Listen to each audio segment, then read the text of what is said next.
This episode of the Grand Rising Show was brought to you by Autochthonous Assembly, where the real work gets done. Autochthonous Assembly is a gathering of the minds that do the work. Now, for many of our first time subscribers and first time visitors, you may be wondering who Autochthonous Assembly are. You can find this information about our mission statement and our core values on the website at autochthonousassembly.com/about. We are a nonprofit organization dedicated to raising up Indigenous American voices by using genealogy, also known as family history, or your family tree, which is the study of families and the tracing of their lineages and history. Genealogists use oral interviews, historical records, genetic analysis, and other records to obtain information about a family and to demonstrate kinship and pedigrees of its members. Our core values are the foundation of our company, which is essential to our success and serve as a lens through which we evaluate every business decision. Those core values are, but are not limited to, integrity, which is knowing and doing what is right, respect, which is treating others the way you want to be treated, responsibility, which is embracing opportunities to contribute, and servant leadership, which is serving the common good. Now, at Autochthonous Assembly, we have a couple of goals here. And our first goal and foremost of the reason why we do everything that we do is to ensure that we help you do your genealogy and connect back to your tribe and find out where you are from. Everything that we do from the standpoint of the Grand Rising Show and all the information that's posted on the website is dedicated to that one specific purpose, helping you find your genealogy, find your relatives, find your family so that you will know exactly who you are. And if you choose to, tie back into your tribe, whether that tribe is a Native American tribe, an American Indian tribe, whether it's allowing you to determine which house in Africa that you belong to, or what clan of Scandinavia or Europe or France that you belong to. Either way, our goal is to do just that, help you find out who you are so you know exactly where to start. We are not here to tell you who you are, and we're not here to tell you who you are not. We're just here to help you discover your beginnings. Another one of our missions is to help you become financially independent so that you can help your generations for the next 7 generations and be able to put a stable foundation for you and your relatives. And if you should choose to use this information that we provide free of charge to help not only yourself, but your community and your tribe, then we will do everything in our power to make sure that gets done as well. And remember, our goal here is to make sure that we help you get exposed to this information to put you in the best situation possible. So now what I'm going to do now is return it back over to the panel to see if there was anything I missed, and I will go ahead and get set up so we can get ready and get digging into this information. Panel, take it away.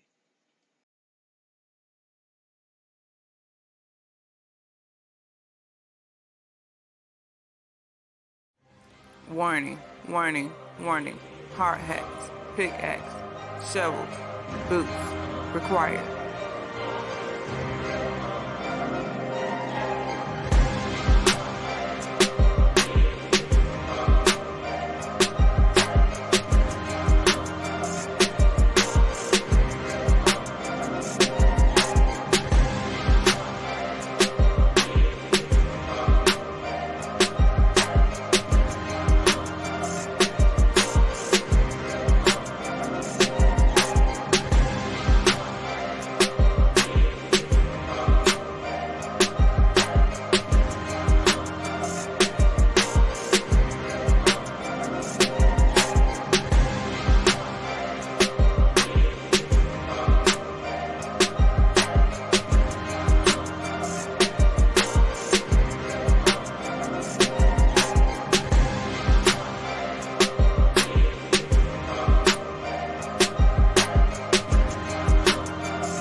One. You again. Grand Rising, everyone. Hope everyone's doing well. This my Friday. My Friday. Or Monday. However you want to call it. I can't call it. How's everybody on the panel doing? Oh, good. Grand Rising, everyone. Peace. Grand Rising, everyone.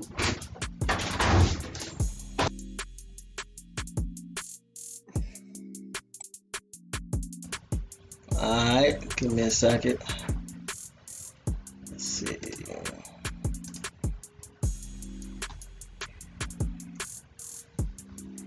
Today was a busy week. Well, this weekend was a busy weekend, right? Had a lot of stuff come up. Hello. Oh, been a great weekend. I'd like to take the time out to congratulate my niece Jaden on the birth of her new son. Like I said, a great weekend. New addition to the family. Oh, congratulations. Congratulations. Yeah.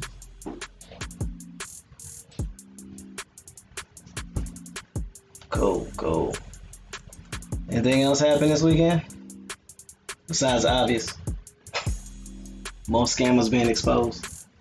I learned some stuff. What you learned, Gabby? I learned a whole lot of stuff. I learned that you definitely have to pay attention. I learned that genealogy is extremely important.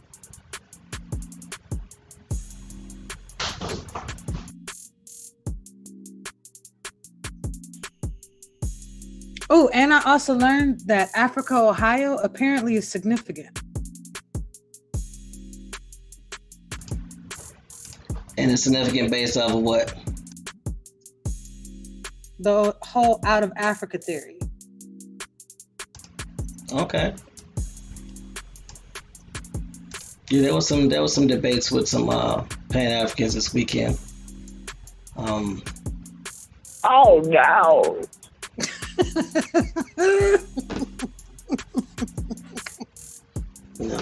People can people can do on their channel what they want to do.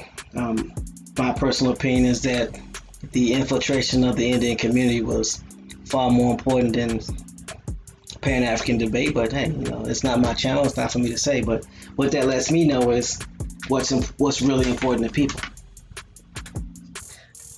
Well, I don't mean necessarily what people are, well, okay, it is what people say on their channel, but at the same time, it's a misguidance. You know what I mean? When someone's background has everything to do, should I say, with America, if that makes sense. When their ancestors have everything to do with America, it's that misinformation that made me realize, well, I mean, I've been realizing it, but even more how important it is to do genealogy. Yeah, because what I'm starting to find is that there are people that are part of the sovereign and or what I call the Moorish separatist movement. And the reason why I say the Moorish separatists or the separatist Moors movement, because not all people that follow the Moors or even the Moorish Sun Temple believe in separating from the government. And what we're finding is that individuals that are using these declarations and that are using these codes and using terms like common law and the United States does not have jurisdiction or the Constitution is the law of the land, those are, so let me say this slowly and carefully. Those terms, according to the FBI, not according to Thomas Harrelson, not according to TMH, not according to the Toxins Assembly, according to the Federal Bureau of Investigation, those things, those instruments, and those terms are considered sovereign citizens type things, and they are also by default considered terrorist acts, which will, if you are melanated, put you on the Black Identity Extremist list, which is what Chief Warhorse was talking about. So you can get mad at me, But the person or the people that you really need to get mad at is the FBI. And since you're not man or woman enough to do that, then I guess I'll be the one that you take your anger out on. So since you know where I live, come see me. And me and Alphabet Boys and Girls will be waiting on you. With that being said. Wait. Oh, okay, never mind. Yeah, I'm saying if you want to come. Alphabet Boys and Girls, and Alphabet I thought Boys and Girls. Nah. Wrong alphabet. My bad. FBI, so CIA. Yeah. Alcohol and Tobacco Farms, ATF. Yeah, them boys and girls. I saw somebody put in the chat, bad man LOL. And I thought that was hilarious considering they're not even in the U.S. You're right across the border. You feel froggy, come jump. But you won't. Because I think you're on that list, but I could be wrong. Wait, what happened? No, when I said that, somebody put in the chat, LOL, bad man, like I'm all talking, no action. But, you know me, like I said. In this chat? No, not this chat. In the chat last night on Doodle Vision's page. Oh, I missed that one. Yeah, there's a lot of things I don't miss. I just don't say a lot. But here's one thing I will say. Everybody on YouTube know my address and I don't know yours. So who's really the scared one? And I'll say it like that. With that being said, at the end of the club and you think I'm a punk. At the end of the day, like I said, I'm serious about protecting the community. Again, shout out to Phoenix Moon for what she's doing. It takes a lot for someone who's big in the community to come out and admit that they were scammed. Because there are people that were scammed, just like Phoenix, who instead of coming out, are steady working with the scammers. I'm gonna say that again. There are people who were scammed, just like Phoenix, instead of coming out and saying they were scammed, are working with the scammers. And if you want to know who I'm talking about, go back and listen to the videos, listen to the audios, 24 hours worth of it. And when people are talking about land being given to you and all you have to do is form a council, that's exactly what Chief Warhorse was talking about. And all those other individuals that are getting scammed. They're trying to form a council so that they can sit down with the UN. Well, people don't realize that the UN is the United Nations. You have to be represented by somebody to have a seat there. So just because you have an organization, you have to be represented by a nation. And what they're trying to do is they're trying to infiltrate a tribe, because tribes are considered a nation. Oh no. Oh yes. Uh-oh. See, people don't think I know what's going on. No. And we got talked to by these individuals over a year ago, right, Bones? Correct. See, that's why I be running stuff by y'all like, hey, what about this? What this mean? And I'm so serious. If you want to find out if you want to find out if these individuals are scammers or not, if they're really legit, all you gotta do is ask for their constitution and bylaws. And I promise you, they won't give them to you because they don't have them. Because they don't know what they look like and they don't know what to put in them. Constitutions and bylaws tell you everything that you need to know about a tribal organization. So keep taking your shots if you want to. I ain't gonna be the one wearing them iron bracelets. So at the end of the day, if you're really for the community, this is my personal and humble opinion. If you're really for the community, then the things that are affecting the community, that are hurting the community, that are keeping the community from progressing should be some of the things that we talk about in this community. That's if you're serious about the community. If you're not, then yeah, you'll probably do stuff like host debates with Pan-Africans because you're trying to deflect, because there are people that you associate with that are those same scammers that scam Phoenix Moon, that scam Chief Warhorse, that scam Raspy Ross. You know what I'm saying? That scamming a whole bunch of tribes out in Oklahoma. And you're trying to deflect. I don't know. You talk about ADOS, but you won't talk about people scamming our own community. I find that suspicious and suspect simultaneously. But That's your channel. You do what you want, but I'm gonna address it. And if you know anything about true Indian culture, we policed ourselves. And if you can find some Indians that didn't police themselves, I promise you, those Indians were the first ones to get taken over by the colonizer, which basically means you're trying to get taken over by the colonizer. And the colonizers, original colonizers, looked exactly like us. Since you claim to know history, you should know that. Oh yeah, Chief Warhorse also confirmed that as well. But you know, what do I know? What else did we learn over this weekend? You said Chief Warhorse also confirmed what? That the majority of the takeover that took place in our community was by people that looked like us. Those original colonizers were our complexion. They were people that looked like us. Right. Yep. That's what we forget.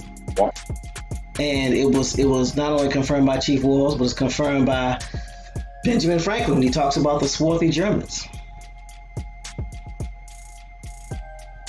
I mean, there's no difference. Same people. The less melanated counterparts didn't come over until much later. Right. They've always used us to infiltrate us, and there was always a group of us that looked like us that wanted to replace us. And we are now witnessing that same thing right now. Nothing has changed. Nothing has changed. Big Hawk says, can the BIE list be looked up? I'm not sure. I can find out.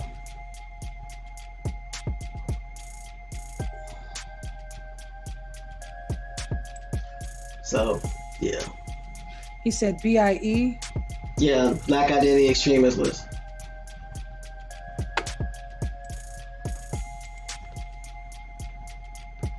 And if you go on the FBI's website and look up the news,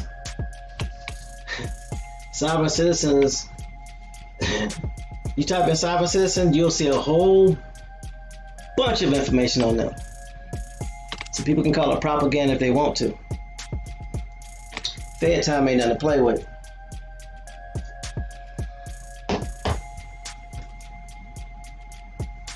So, somebody wants to be involved in that life, I'm not gonna stop you. But what I'm not gonna do is let you interfere with innocent people, innocent tribes that wish not to be involved with your shenanigans. So you're gonna bring in females if it's male dominated, or males if it's female dominated. That stuff is gonna stop. So just know, trust, and believe.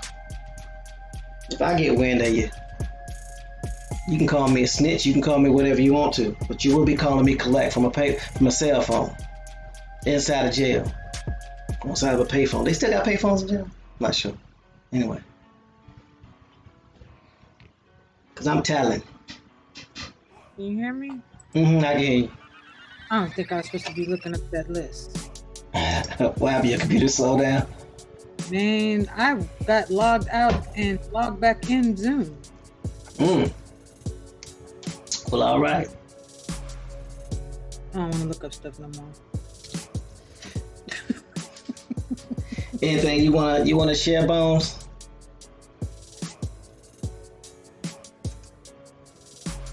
I just wonder how many people gonna keep it business as usual after Chief Warhorse presented on shady characters infiltrating the Indian community. With the information out there, the responsibility falls on us now to make sure these characters can't harm not one more person of any one of our communities. I mean, are we going to pick up that responsibility, or are we just going to let it fall on deaf ears? Well, I'm going to tell you the thing that I found that was interesting. The last picture that she put out on Facebook, I think it was YouTube and it's on Facebook, and it had Chief Kalinago sitting or standing right next to the scammers. I don't know how recent that picture is, so I don't know if he's still involved with them. I know based off of the book that I purchased from him, that I can shoot you a picture of the book, that the majority of the stuff that he's talking about is similar to, if not dead spot on, to what would be considered a sovereign citizenship movement. Now, I purchased that book over 9 months ago. So things could have changed. But I do know that Chief Kalanago is standing beside those scammers in that picture that Phoenix Moon dropped. So if anybody can reach him, you might want to ask him if he's still messing with HEMOC in them. Because I think that's kind of important. Because if that is, and he's either aware that they're trying to infiltrate a tribe so they can be recognized as a nation in the United Nations under the UNIA, or he's unaware. And if he's unaware, then we do not want him to become a victim. My perspective is everybody is innocent until proven guilty. So if somebody can reach out to Chief Kalanago and find out if he knows about this, to give him a heads up, I mean, I think that's only fair. Because I'm not for villainizing somebody that's a victim. So that's just me. I don't know how everybody else operates. Again, everybody has the right to face their accusers. And if there's a picture being circulated with you standing next to a known scammer, then you should have the opportunity to come out and defend that. If there's anybody in the chat that disagrees, put a 2 in the chat. If you agree that he should have the right to face his accusers by putting out a video and addressing it, put a 1 in the chat and let me know how y'all feel about that.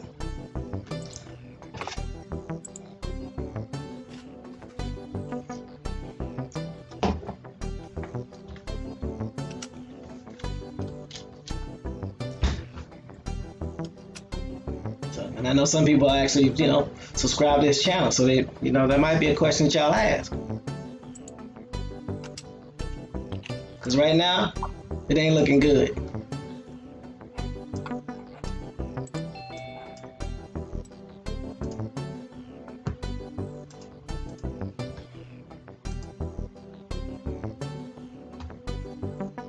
And again, I'll give you a case in point. Because there are a lot of people who don't know that their pictures are being circulated among known scammers and people that are on the BIE list, i.e. Tasha G. Doodle Vision on his video on Saturday told her that there was a picture of her on HEMOC's Facebook page. She was like, she don't even mess with that dude.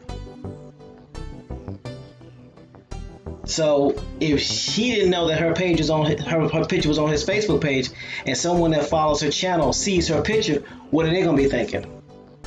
They're going to be thinking that Tasha G deals with or associated with HEMOC, correct? Yep. But when that's the illusion that they're trying to push. Right. But when Doodle Vision asked her about it, she was like, "Nah, I appreciate you for letting me know."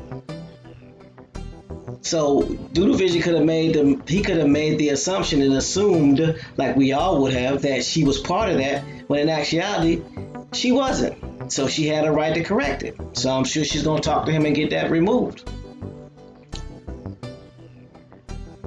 So Grand Rising Doodle Vision, he says, ham hawk fat lip. So if that's the case, then I think Chief Kalanago, because I don't think he's the chief, Kalanago should be offered the same courtesy.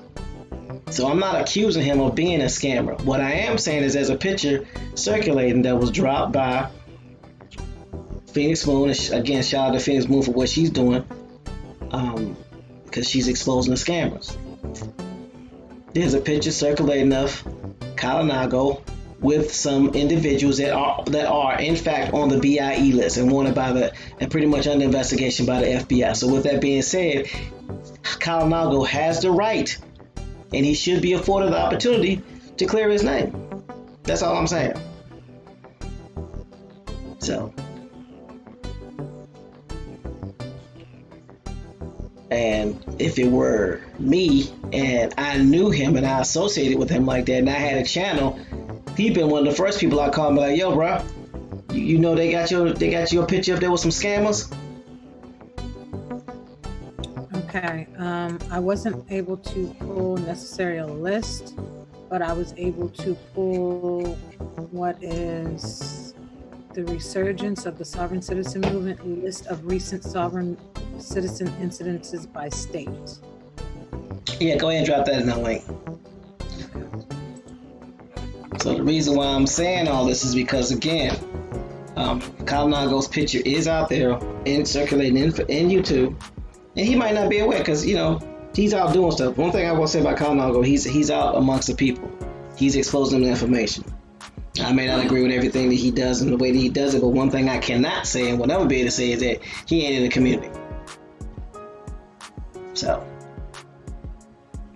he deserves the right to face his accusers and come out and address the picture that they have him with scammers. So I don't know. That's my personal opinion, and based off of people that's in the chat, they feel the same way. So if you're on this channel, shoot them an email, text message, say, hey, bro, what's going on with this? Let us know what's going on.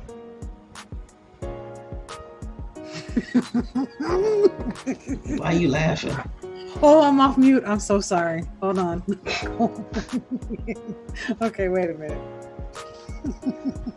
You still ain't off mute. I thought about no sellout when I read this. It says, a motorcycle riding sovereign citizen, John McComb, was pulled over by a Charlotte County Sheriff's Department. Instead of his license and registration, he allegedly gave the deputy a letter of diplomatic immunity and a bogus registration document from the fictitious sovereign citizen Indian tribe dubbed the Little Shell Band of North America. That's Canada. But now you see why. But now you see why it's so important. Yeah. Because a lot of these people that's doing this are creating false tribes. So now, relatives, let's ask ourselves: if we out here trying to find our real, actual tribes, our clans, and we got other people trying to usurp us and our information to create fake tribes, do y'all see the potential danger that is for us? Yeah, it's just like you just waking up to realize who you are and what you have, but at the same time, there's somebody racing you to take it from you. I don't know who's in Florida, but this is another one. Now, I didn't think that situation was funny. What I thought was funny is I heard No Sellout's voice saying, but he has diplomatic immunity. There you go. Right on time. Yes, that I heard No Sellout's voice saying that. He has diplomatic immunity. But there's another fake tribe called the Little Shell Pembina Band of North America. This is in Florida.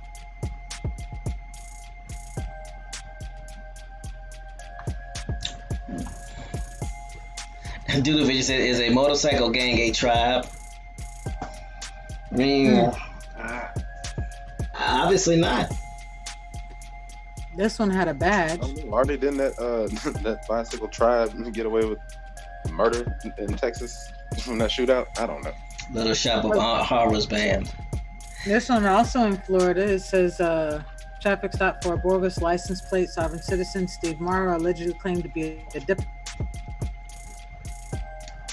Man, they better leave Florida alone with okay. I keep playing. Were they on a trial run? I don't listen. The state of Florida is like 1,000. The score is 1,000-0 in Florida. They would have just leave it alone. Somebody trying to get that first one. Come on now, that first W. Think about it. If celebrities and multimillionaires aren't safe in South Florida, what you think they're gonna do? Deport it all you?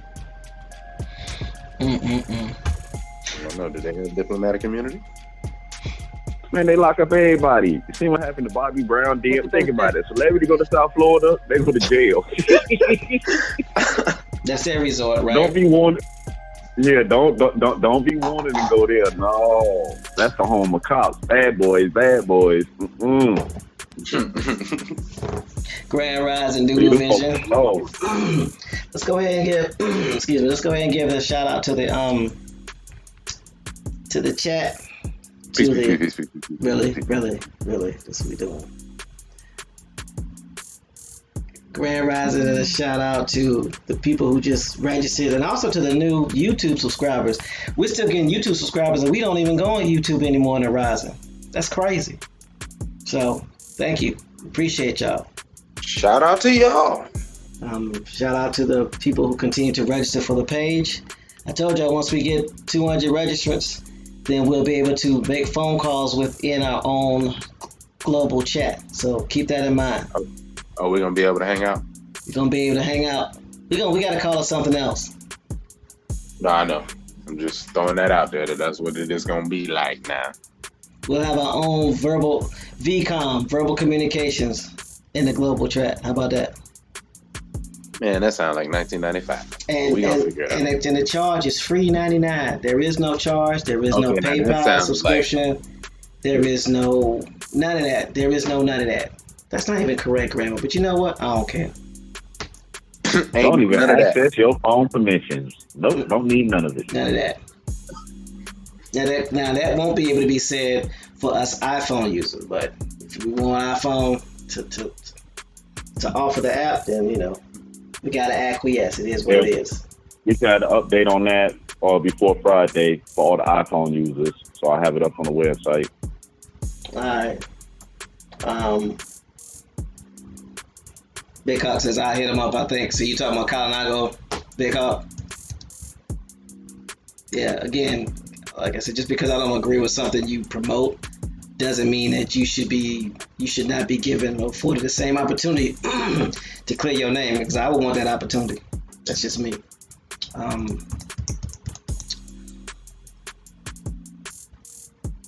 Appreciate you, Big Hawk. What was I saying? Oh yeah. Shout out to Silent Majority, because without you guys, we don't exist. That's who we do it for.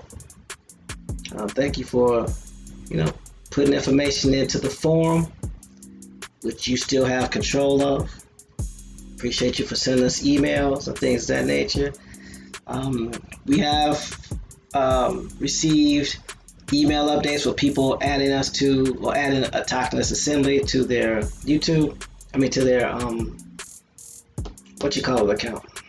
The Ancestry. I spent Saturday and from a Sunday working on genealogy for them. And also to protect yourselves, make sure you do me a favor and you make anybody that's living, make them inaccessible, meaning make sure we can't see their names. They'll show up as private. Relatives, yeah. Because you don't want nobody accessing your mother's maiden name.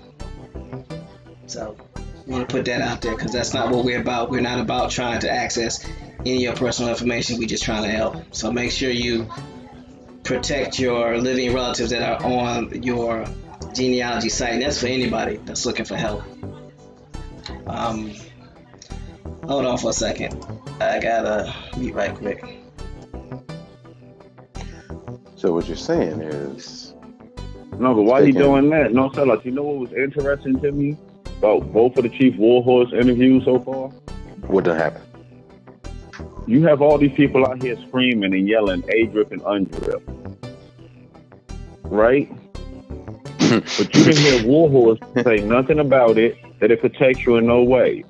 That American Indians, tribal Indians, for protection is the U.S. government, the FBI. Come on now. So what you're saying is anybody still talking that UNDRIP, ADRIP is not in line with, what is it? What's the word I'm looking for? Outside of what we should be doing. It's pretty much, I would say, the ancestors way. The way the ancestors wanted it to be, set it up for us. Yeah. Because if you, again, all tribes are on a working relationship with the U.S. government. So if you violate them, who do you think is going to enforce it? The U.S. government. And it goes back to people telling them separate. Why would you want to separate from the U.S. government? Well, I like to say repeal and replace with what. That was funny to me during that campaign. The with what question. So let me know. Somebody let me know with what. What you replacing with the system with? Since you don't like it. They don't even. The sad thing is, if you're gonna AKA or quote unquote take it over, with what? Well, if you can't take over your street, I don't know how you're gonna take over the federal government. And your street? What about your neighbor's house? What about your neighbor's house? Just saying, you talking about a street? Come If on, you man. can't take over your local area, your street, Look, if you can't your hold down neighbor's the bus house. stop and be like, you yo, can't even take over, the bus stop, your neighbor's house. You can't take None of over that. none of that. But you're gonna overthrow the government. Wait for it. with what is what Wait I'm for saying. Look, with what? What you gonna repeal and replace with what? Take it over with what? Come on with it. So let me go ahead and give a shout out to the greatest chat on earth, the greatest chat on all websites and all YouTube platforms. Oh, we ain't run through the roll call, did we? No, we ain't run through the roll call because we hit the ground running. Thanks to brother James Doodle Vision last night with that hot information, which we're gonna cover a little bit of it. Please, I can't wait. And with his permission, we like to put those 2 shows he did on Ain't, because man, that information was hot like fire. So with that being said, Shout out to Doodoo Vision.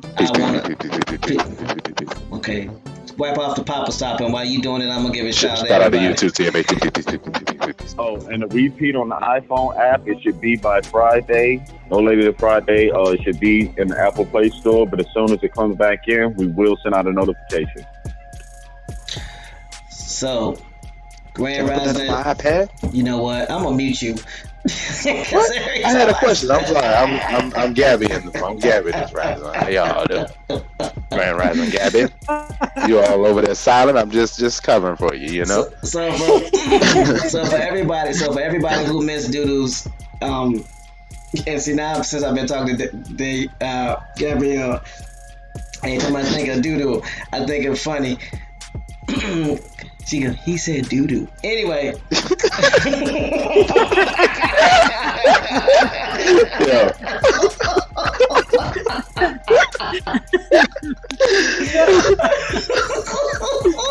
Oh, man.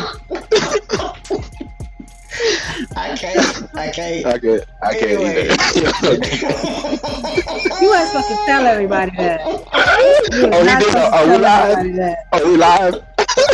Yeah, you weren't supposed to tell everybody that. Oh man, I thought he was gonna count us in on my bad. And look, when she said that, man, I got weak.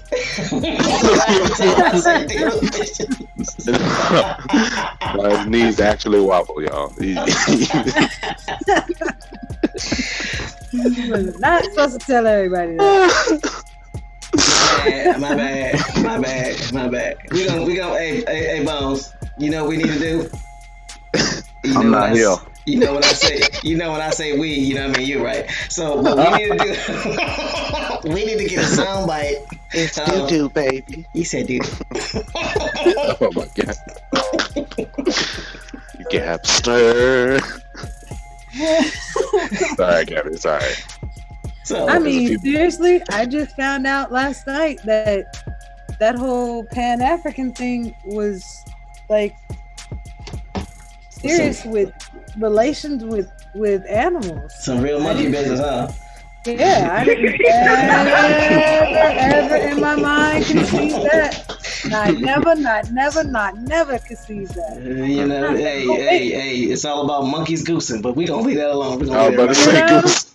I was asking a real question in the chat. Everybody laughing. I'm serious. goose. Wait a minute. Like they do that for real? Is that how it happened? So can I Wait a get minute. so can I do the roll call? Or do I gotta beat y'all for real? Oh no, I'm going on mute. Okay. My bad. Don't leave out anybody. Shout out to the chat. I hate y'all. Hey, on this beautiful Friday, come on, son. It's Monday. Anyway, Call it what you will. Grand Rising Bounce. When did it start being Monday? Grand I thought it was Rising my Big Friday. Bouncer. Grand Rising Big Hawk. Grand Rising Celestial Love. Grand Rising Copper Color Ancestor. Grand Rising That Boy Wig. Grand Rising Doodoo Vision, aka Choctaw Jimmy. Grand Rising Feather Dragon. Grand Rising Golden Moon, aka KD. Grand Rising James Gilmore. Grand Rising Joe 47. Grand Rising Macadon 1. Grand Rising Michael Harris Brown Cheek. Grand Rising Mr. TJ Ratchet Man. Grand Rising Nature's Void. Grand Rising Oak Cliff, aka hashtag Reed Foreman. Grand Rising Phoenix Rose, aka Bang Rames. Grand Rising Power 109. Grand Rising Tiny Ofo 044. Grand Rising White Water Rider. Say that 3 times fast. You might get your feelings hurt. Grand Rising to Copper Indio. Grand Rising to Carrie Bay. Grand Rising to No Sellout. Grand Rising to Gabby. Grand Rising to anybody that I miss.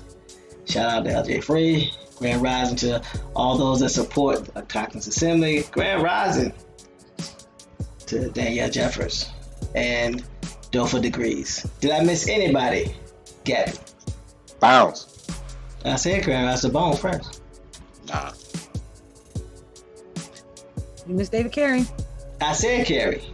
Oh, David Corey, not David Carey. David Corey, my bad. David Corey. She gonna just David rename. She gonna rename David. No, the one that keeps changing his name is Michael Harris Brown Cheek.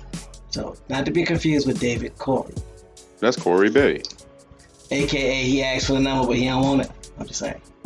Put the number in the chat. Oh, for real? Bones, put the number in the chat. Oh, for real? Did you say Pamela Hall? Pamela Hall hasn't signed in yet. Big He Carl. showed it. Neither has Copper Indio, but He still showed say shouted Grand him out. Rising. You know, Big Hawk asked, could Chief Cognago call in? Yeah, you can call in. Y'all gotta realize can that call in. anybody We can call in. We don't block anybody. Just come and be respectful, or you gonna get booted. Y'all should see us standing around this number. Booted and booted. We be standing around the number, and it just don't ring. So, Like you still haven't given a shout out to Pamela Hall. shout out to Pamela Hall, aka my favorite former name, Pamela Hall. That better. Shout out to David Corey. Everybody else I need to shout out.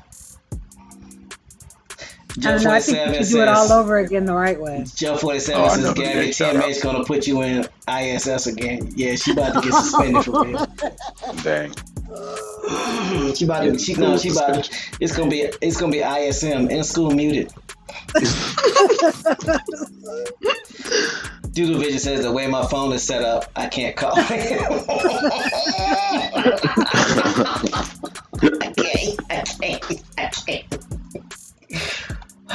Look at here. I know somebody you forgot. Oh, well, don't. Your mouth works. Call it out. Shout out to Giovanni. You know what?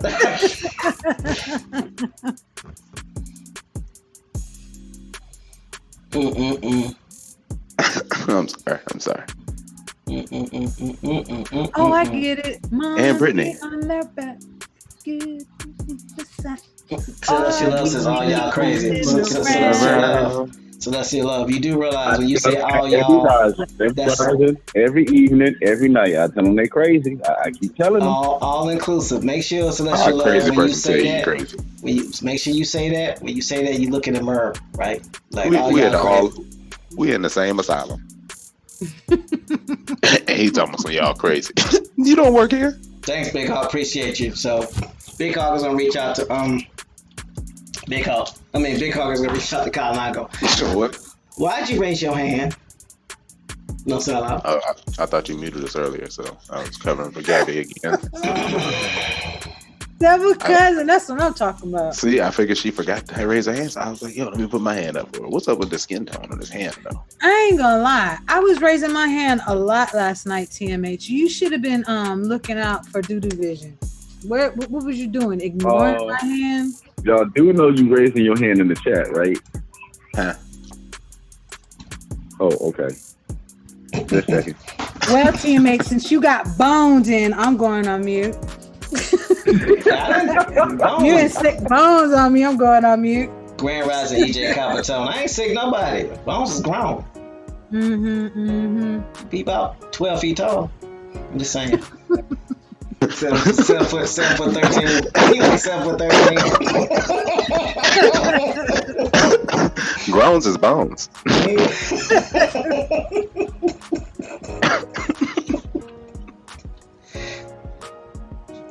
Oh, okay. Whitewater Rider is goofy.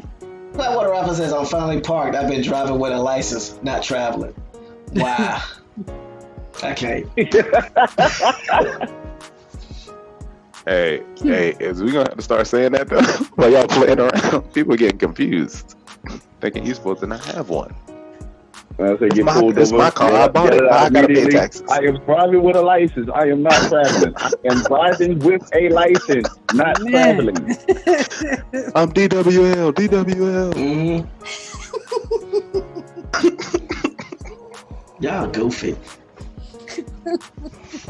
See, that's why y'all the best chat ever on earth. So walking around with that on the shirt. I'm driving with a license. Hey, we're gonna have to figure out how we can throw the steering wheel. Says, is that out the Tony? It worked out, and then they were. It worked out, and then they worked it in. Tony has done it again. Feels good.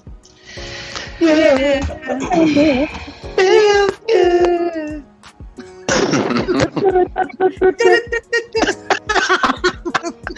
See, I'm talking about some weak rage. I'm in the corner. Y'all sound like a broke SOS machine, just so y'all know. You said you broke the SOS machine. What? Y'all sound like a broke. That's like I thought you... Yeah, that. That's messed up. I be trying. Can we get the Put the link in the chat.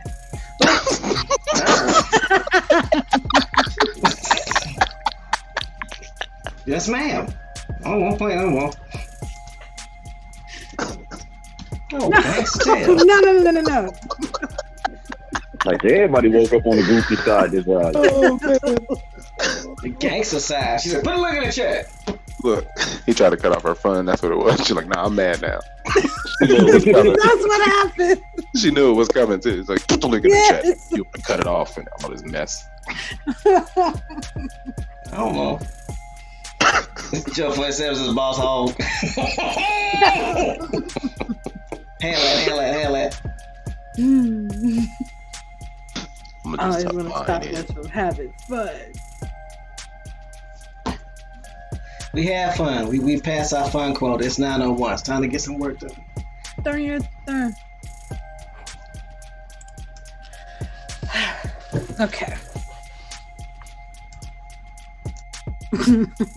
Division said, when I call in, do I push pound or hashtag? Pound. You push Or pound, you can pound down on the hashtag. Yeah. Just hit pound. What's the number? Don't sell out. What's the number they call in on? Pardon? What's the number that they call in on? Oh man, I'm only looking at the one that's above us. That's the man. Hold up, I got it. What you mean you looking at the one that's above us? That's the number you call in on. 929-205-609-6099. Then it's 267-930-0440 pound. Yeah, that's the only one I know. TMH. That 267 joint. Oh, the 669 one? 929 song? 267-930-0440 pound. Star 6 to unmute yourself. Yo, it's 20 digits, y'all. Just so you know. 20 digits. And pound. And then, hold on, that's 4. That's It's 976. 976 doo. Oh man, I'm going to bed. Anyway. 777-9311. 9311. Hold on, what? That was a song by the time. Come on, y'all. Keep up. Oh, I thought that was a DMX lyric. 5411 size 7 and girls. No. I know.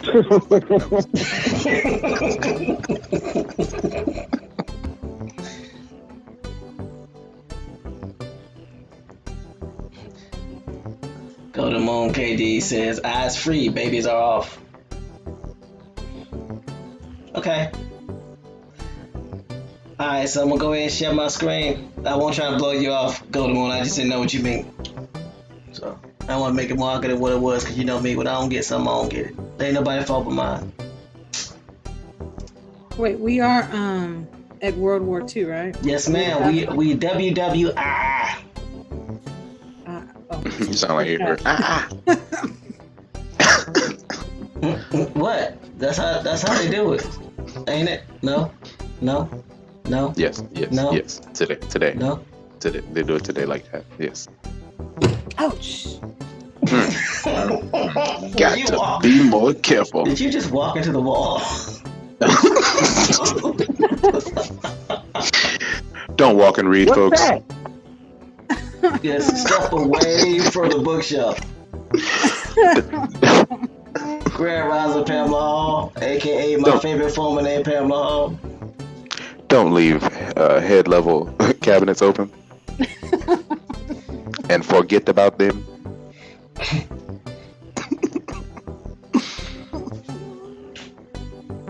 Gabby. Jeff Doodleby says WW2 Attack of the Clones. Are you okay, Gabby? I hit my Okay. funny bone again. Okay, I'm just making sure. I was laughing first instead of asking first. So is that funny when you hit your funny bone? No? That's why I said To my other not people. so funny bone. Oh, not so funny To the bone. people watching, it is. To the people watching, it, when you do it, it's funny. Exactly. Yep.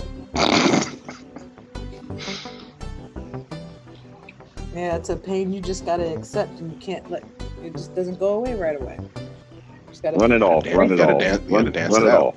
Well, should it be called an ironic bone? Because it's ironic, it's called a funny bone, but when you hit it, it hurts. I mean, no. And it doesn't just like painfully hurt. It just like annoyingly, painfully. But hey, Angrily hurts. hey, I'm here, hey, it's me. You just gotta embrace the pain, like it's okay and it's not. This is a part of me.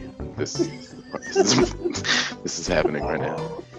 It So- really, It's like a cramp, So, really. so who's gonna read World War a II? bone cramp. I think you should. I'm going on mute. If you read World War II, I'll read early Cold War. Wait a minute. How that happened? Wait a minute. Damn.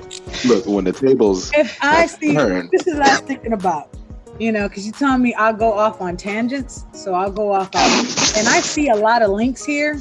she about to go And off on mute. Anytime I see links, I realize I thought about it thoroughly. If I see links, it's going to make me interested or curious to want to see what they're trying to say.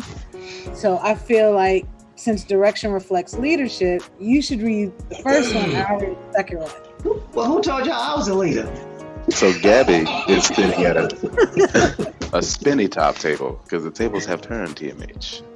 This is the Grand Rising show, not the TMA show. I'm just saying. Whoa. I didn't. See, now you put words in my mouth. Too much honesty. So I'm gonna go ahead and read since I've been voluntold by the panel. Well, thanks for volunteering to read first, TMA. Yeah, I didn't volunteer. I was voluntold. There's a difference. So, with that being said, World War II, boys and girls. Are we live? Yep, we are live, and we are Grand Rising. alive. Yeah. At the beginning of World War II, the 10th Cavalry was relegated, to caretaker duties at Fort Leavenworth, Kansas. Fort Leavenworth is actually a prison. In 1942, the regiment was moved to Camp Lockett, California, replacing the 11th Cavalry in its duties as a southern defense of the Western Defense Command under LTG DeWitt. 153 NCOs, aka non-commissioned officers of this regiment, will later be assigned to the newly organized Color Officer.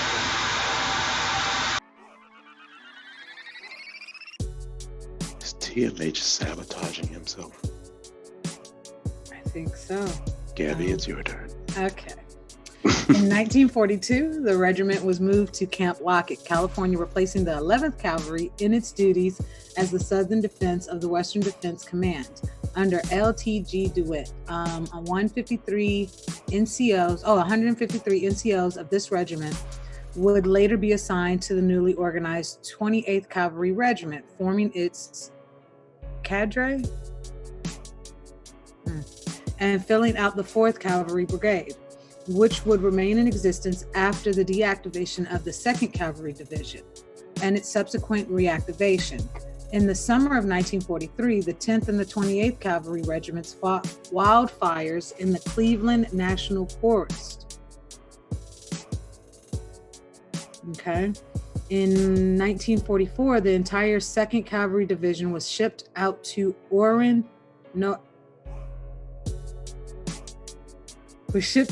North Africa, where it disembarked and was deactivated on March 9th, 1944. Although trained as combat soldiers, the soldiers of this regiment and other regiments of the 2nd Cavalry divisions were reorganized as combat support and combat service support units. Some would see combat as replacement soldiers of the 92nd Infantry Division. Okay. Stop. Oh, you're...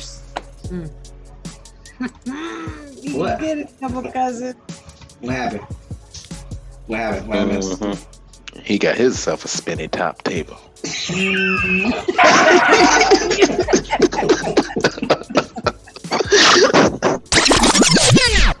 I feel you, TMH. Yes, 360. I don't know what you're talking about. Uh-huh. Oh, you All don't of a just sudden, back, there's you don't just, construction. yeah, you right don't drop next off and to then come back desk. talking about stop. Matter of fact, speaking of construction, we ain't even hit the clock messing around with y'all. Let's go ahead and hit this Oh, clock. my bad. Look. Messing around with y'all. Oh, bossy people. You don't hit the technical difficulty sign and then come back with stop. We're back to our regularly scheduled program. Like nothing ever happened. At all. At all. Do, do, do, do. Shout out to Carl Thomas. So, Oh, you gonna punch the clock? My bad. I hit the clock. Y'all was talking over it, but it's okay. Oh. It's okay. They still heard it. You hear it on the playback. It's so disrespectful, but it's okay. So the 2nd Cavalry Division was shipped out to Oran, North Africa. Where is Oran, North Africa? And this is North Africa. Why not West Africa? It's west of Algeria. Ah. And it talked about, and we know Algeria and Algiers, which is the capital, which is where that was one of the first cities to be taken by the Ottomans back in 700 AD. This is where your Berbers were. You want to know something very interesting about Oran, Africa? What's that? It's French North Africa. Operation Torch. The 8th through the 16th of November 1942 was an Anglo-American invasion of French North Africa during the Second World War. So what you saying? No, just pointing out who colonized this territory and who's in the territory. It was interesting to me, why would they be sending Buffalo soldiers here than disbanding them here? Yeah, I was about to say, why did they disassemble or disband them in Africa? Because once they do that, that means they're no longer active, right? They're that like means that citizens, right? that unit is no longer active. They go into another unit. Yeah, because remember, they still have a contractual agreement, so they're still active. They just decommissioned that unit. But no, they still have those soldiers still have a unit to be a part of. And those things were different in 44. But from my understanding, that's the case. They just went to another unit and disbanded. Like, for instance, the 25th Infantry Division that I was a part of got disbanded or deactivated in, I think it was 1996, but now it's reactivated. So.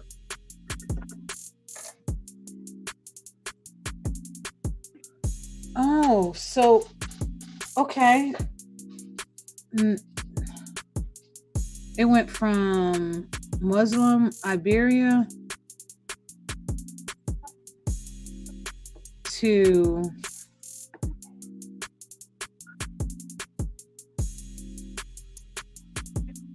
what's that? That's still Iberian.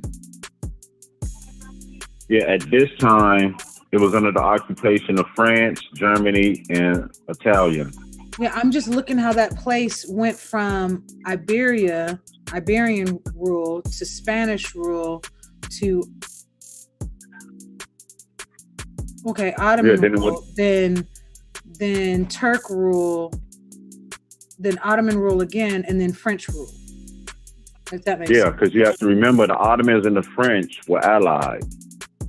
Okay, yeah, you're right.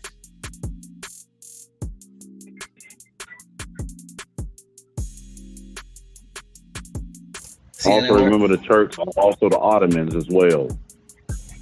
Just different areas. Mm-hmm. Exactly. So it says it's a major coastal city located in west of Algeria. It's considered the second most important city of Algeria after the capital, Algiers, due to its commercial, industrial, and cultural importance. It is 432 kilometers, 268 miles from Algiers. The total population of the city was 759,645 in 2008, while the metropolitan area has a population of approximately 1.5 million, making it the second largest city in Algeria. A legend says that in 900 AD, lions still lived in the area. The last two lions were hunted on a mountain near Oran and are elsewhere referred to as mountain lions. So it says the word derives from the Berber root HR, meaning lion. See also Tiaret and Souk Ahas. The name is attested to multiple Berber languages, for instance as Uhadu and Ahara. A locally popular legend tells that in the period around AD 900, there were sightings of lions in that area. The two last lions were killed on a mountain near Oran and became known as La Montagne des Lions, the Mountain of Lions. Two giant lion statues stand in front of Oran's City Hall, symbolizing the city.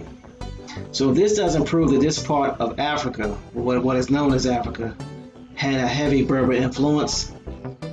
I don't know what to tell you. So let's get back to Oran, North Africa, where it was stated in World War II. It talks about it was deactivated. The 10th Cavalry was deactivated on 9 March 1944. It says, although trained as combat soldiers, the soldiers of this regiment and other regiments of 2nd Cavalry Division were reorganized as combat support and combat services support units.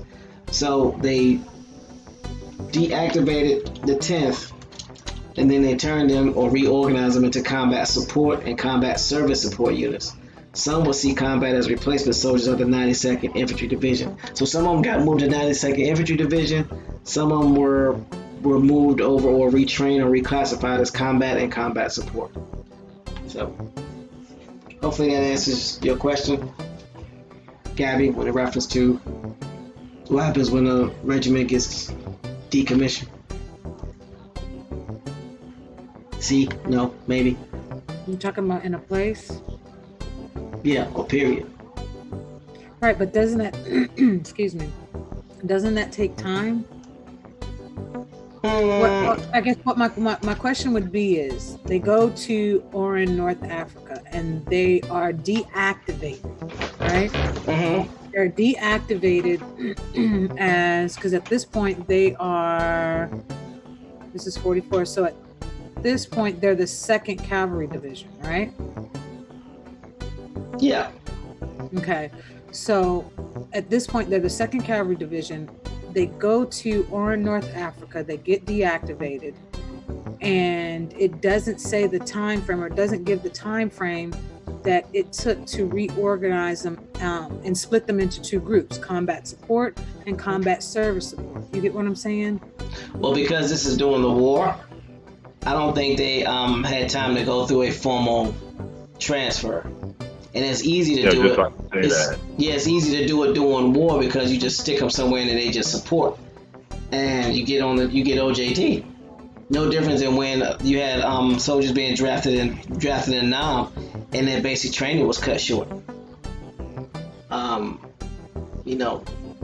Just get thrown into the fire. So yeah, hopefully that answers your question. If not, and remember, they got sent to Oran, Africa to fight a war, to be support in the Anglo-French War. That's what they're doing in Africa. Okay. 1942. And Doodle Vision says decommission equals military dropped them off and they had to find their way back. And okay, see, that's what I was thinking. Because when the ending of the sentence, it would say some would see combat as replacement soldiers of the 92nd Infantry Division. The 92nd Infantry Division says that it was established in 1917. And it says that they fought in World War I and World War II, which means that in 1944, the 92nd Infantry Division was already established. So who did they split the 2nd Division between? You get what I'm saying? Even though, like, I understand, I understand what you're saying. I do. It's just, there's no direction. There's nothing saying, okay, this is where they branched off to. You know what I mean? It's very ambiguous, and it's done like that on purpose. Okay. Because think about it, in 1958 was when they quote unquote, what's it called? Brought in other. They integrated them. Yeah, they integrated them. Yeah, they integrated the Buffalo Soldiers in 1958. Right. So this is 14 years before that. So they're already in the process of, whitewashing them, getting rid of them, moving them, transporting them, transferring them, so as to not give them the credit they deserve. Because as Doodle Vision pointed out, there's some of them that receive medals until their great grandchildren pick those medals up, or great grandkids. So that should tell you something right there. Remember, a lot of them didn't get the medals until Clinton got into office. Yep. Okay.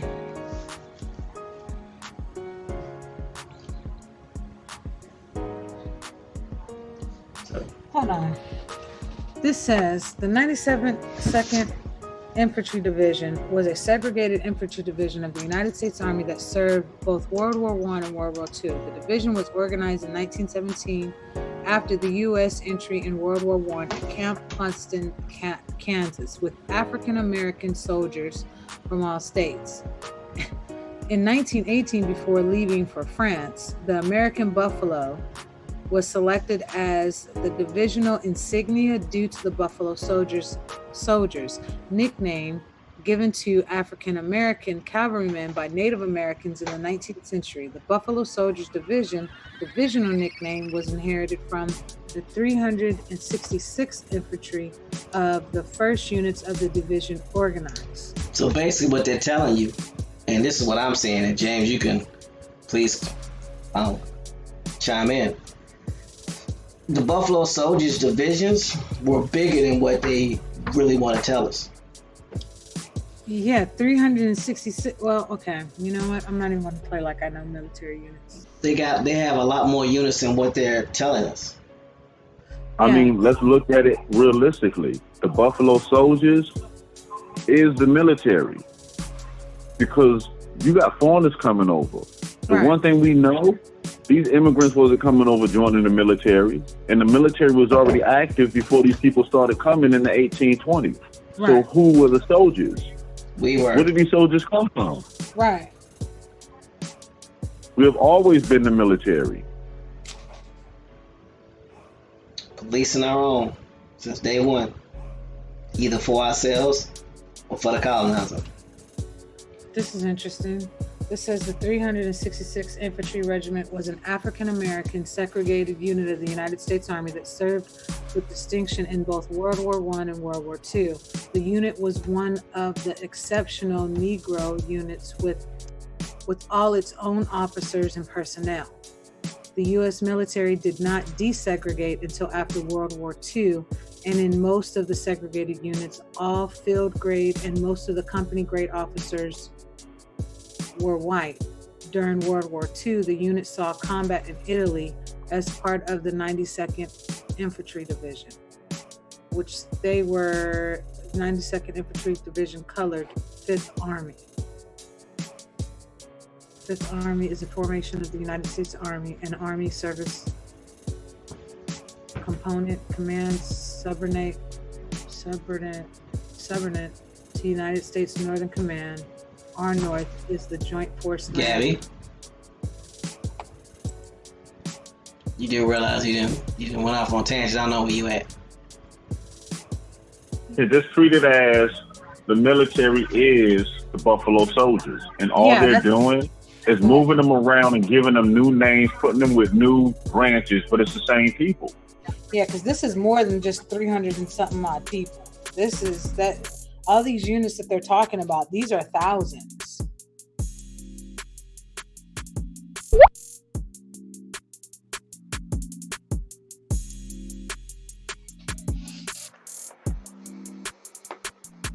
I'm in early Cold War. Yes. Hold on. No. I mean, I'm telling you where I'm at. So yeah, you can read. I gotta go there. Yes. But what I did was I clicked on 92nd Infantry Division, and then I clicked on 366th Infantry Division, and then that was that. Yeah, that's where you lost me. 366. A lot of times people just think the 2nd, the 24th, and the 25th. But no, you have a whole lot of different ones that'll be labeled as Buffalo Soldiers once you read the history. Mm-hmm. How else do you think when you read back in history, the Buffalo Soldiers was a part of every engagement? Think about it. At the same time there's wars going on in the Southeast, the Buffalo Soldiers fighting in the plains, fighting in Mexico. Once you see they all over the place, that lets you know, hold on, that the majority of the military is Indians.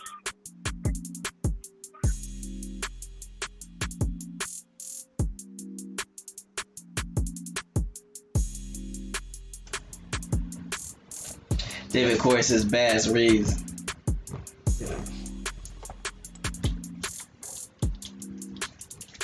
Yeah, he's an individual that the Lone Ranger was created after. Because it's kind of funny, they want you to believe that these people were slaves, taken into slavery, couldn't fight for themselves in their own home country, but you can bring them to a foreign land and they become the most dominant fighting force. Come on, man. We done seen this movie script too many times. And oh yeah, for those of you who are battling or having discourse with Pan-Africans and they want to make statements like, well, you know, Indians called themselves black when they were off reservation and called themselves Indians when they were on reservations. You need to remind these individuals that we were not allowed to self-determine or enumerate until 1970. And unless these Pan-Africans are talking to actual tribes, they don't know what these people call themselves. So they need to stop creating these false narratives. Don't let somebody tell you what Indians call themselves based off of something that they've read or something that they've heard, because according to the National Archives and the Census Bureau, something that anybody can look up, we did not have the ability to self-determine until 1970. Before then, we were enumerated. And if you need proof of that, all you have to do is get the instructions for enumeration from 1790 until 1960. You can download all of them. So whenever someone kicks that rhetoric about what Indians were calling themselves, just no, they weren't. No, they were not. The enumerators were classifying people.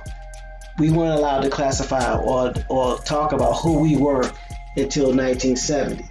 So that means over 180 years, somebody was classifying everybody. So don't let nobody that's Pan-African that's supposed to go to school and quote unquote studied, and I'm using air quotes, tell you what the Indians were calling themselves. They know African American history. They don't know nothing about Indian history. So when they say stuff like that, make them quote their source and then hit them upside the head with the census. So I'm That's it. You wasn't African American, didn't show up till 2000. So I don't know who they calling African back then.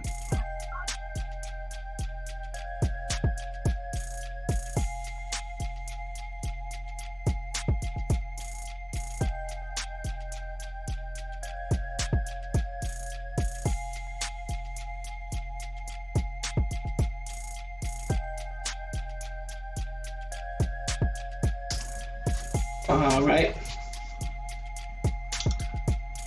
So, gotta be ready to read the early Cold War.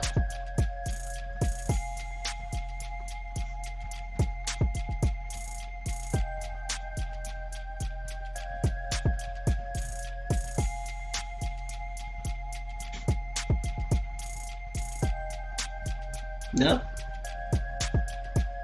Okay. I'll read it. The tables have turned again, no sellout. In 1958, the 10th Regiment was reactivated. The unit today wears the buffalo symbol. 1st Squadron, 10th Cavalry, was assigned to Fort Lewis, Washington on 1 September 1963 as the eyes and ears of the 4th Infantry Division, period. 2nd Squadron, 10th Cavalry, was activated on 1 July 1957 and consolidated with the 7th Recon Company, transferring less personnel and equipment to Korea from Germany. It was assigned to the 7th Infantry Division. It was transferred with 7th Division to Fort Ord, California in December 1976. 2nd Squadron, 10th Cavalry Air, served as the 7th Division's helicopter-borne reconnaissance asset. It had a scout troop called Kiowa, lift troop called Huey, attack troop called Cobra, and a ground troop of scouts in jeeps. The squadron was reorganized in August 1985 as a reconnaissance squadron under the Infantry Division light configuration. The unit was deactivated and replaced by an element of the 9th Cavalry prior to the 7th Division's eventual deactivation and depart from Fort Ord. Now, here's the thing that I found funny is that the 2nd Squadron, 10th Cavalry was activated on July 1st, 1957, but we know in 1958 they were integrated. So basically, they were decommissioned and reactivated in order to be integrated. And then you have the 10th Cavalry was assigned to Fort Lewis on 1 September 1963. By this time, they had already integrated the 10th Cavalry. So all they're doing now is they're taking these all minority Indian units, aka misassigned black units, and integrating them with white soldiers. Because now these soldiers are citizens. But from what it looks like the majority of the soldiers that were fighting up until World War II were heavily melanated or Indians. So I don't know. That's just my 2 cents on that. Anybody got anything they want to add to that? I feel the same way. The more you keep seeing all these wars and stuff, it's always us there fighting.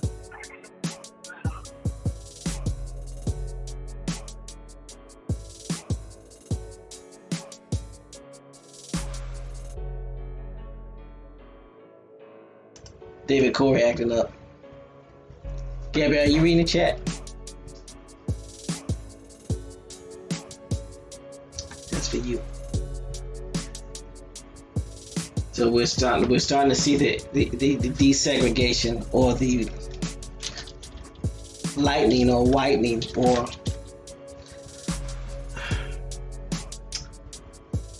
fading out. That's the word. Fading out of these Buffalo Soldiers, fading out of history and not getting the recognition that they deserve until they are no longer in position to receive their awards, their rewards, and their recognition.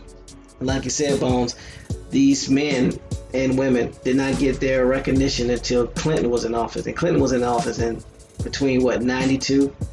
From 92 to 2000? So. Yep. That's crazy.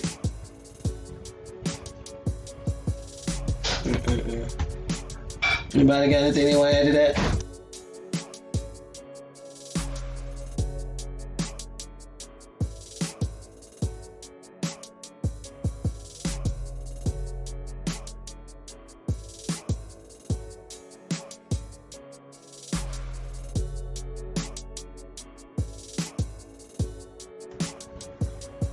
I mean, the one thing that I see from it, if you pay attention, you can see how, if you don't know your history, how easy it is for somebody to rewrite it. How easy it is for people to add particular parts to it, and you'll be none the wiser because you don't know the history for yourself.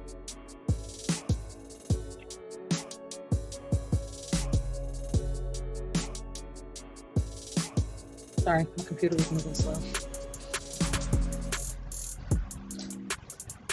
I agree with that 100% because at the end of the day, you know, there's a lot of institutions, a lot of people that don't want this information to get out because if it does, then they lose their funding for hiding or for keeping this stuff a secret.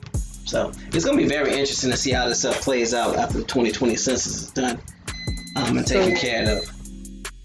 If I'm taking a correct understanding, and correct me if I'm wrong, that we are still active in the military today. When you say we, you mean the Buffalo Soldiers? Yes. Yeah, they never left. They've always been active. They've just been moved and rearranged. They were probably the largest part of the military. Remember, they're given credit for being started in the 1800s. But they fought in India, but they're given credit with fighting Indian wars that's been going on since the 16 and 1700s. So if that's the case, they were actually the volunteers or the first police. Think about this. You don't, and this is something that James always talks about. Everybody here had a job. So if you had medicine men and women, you had men and women or Indians that were building. You had Indians that were the Navy. If there was an Indian troop that was a Navy, then who was the Army? They were already here. They were your warriors. They were your quote unquote foot soldiers. They were the ones that had the tactical operations. They were the ones that were fighting behind the force that the Natchez built, right? So that means they already existed. That would be your Seminoles. So basically, there was a whole, I don't know if I should say it like this, but basically a whole establishment, a whole civilization, a whole establishment that was taken over by departments, so to speak. Yeah, the colonizers came here. When I say colonizers, I'm talking about the French, the Spaniards, the Britons. They came over here and put their system on top of a system that had already existed. Right. So they didn't create anything. They just put their sticker on it. Yeah, put their sticker on it or put their shell on the engine. Pun intended. Their brand. Yeah, that's all they did. They didn't invent or create anything, not one thing. Basically, just put it down on paper by creating patent offices. That's it.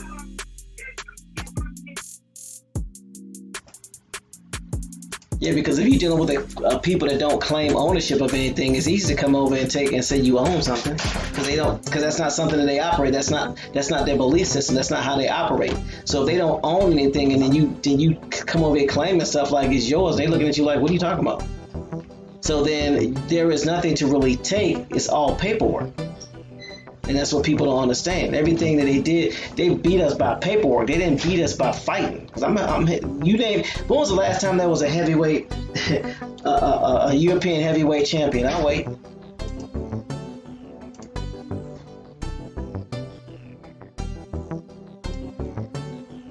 Anybody that's ever been in the military and in the army, and you have pupil jousting, there won't no white boy that was gonna beat me. I'm sorry, that won't happen.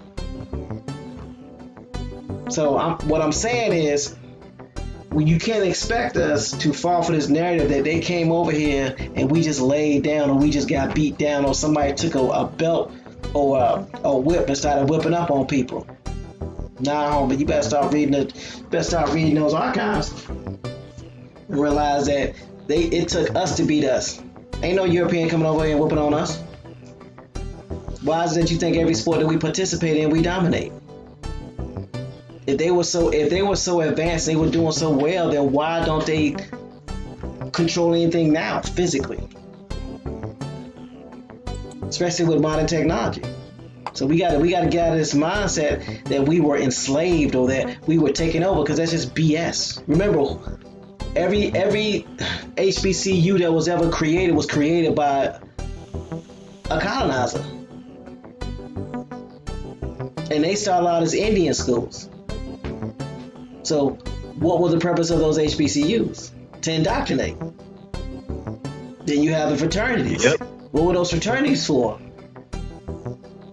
To create those secret societies to hide that information so they can keep them people in power. I mean, I'm not dealing with conspiracy, I'm just dealing with facts. That's why their rituals are based off of what? Our practices. It is what it is. It goes back to what they said. And this is the thing over time, that as a people we keep forgetting. Their intentions was what? To kill the Indian, save the man. Their intention was to do what? Make us want to be Europeans. Everything that we was given, it was given to us to make us want to be Europeans, to make us want to assimilate into their culture, their way of life. Again, everything that we were given by them, it was given to you for a reason.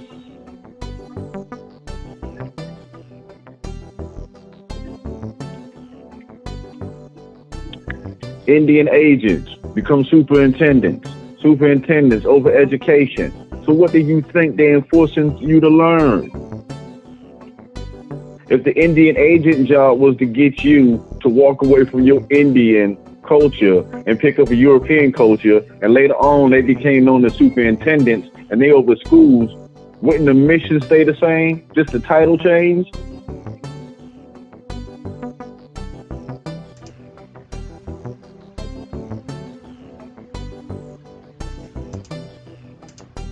That's correct. And that boy, with correction, Spelman was named after Rockefeller's wife. That's her maiden name. Spelman is Rockefeller's wife's maiden name, not his mother. But you was close. She's somebody's mama.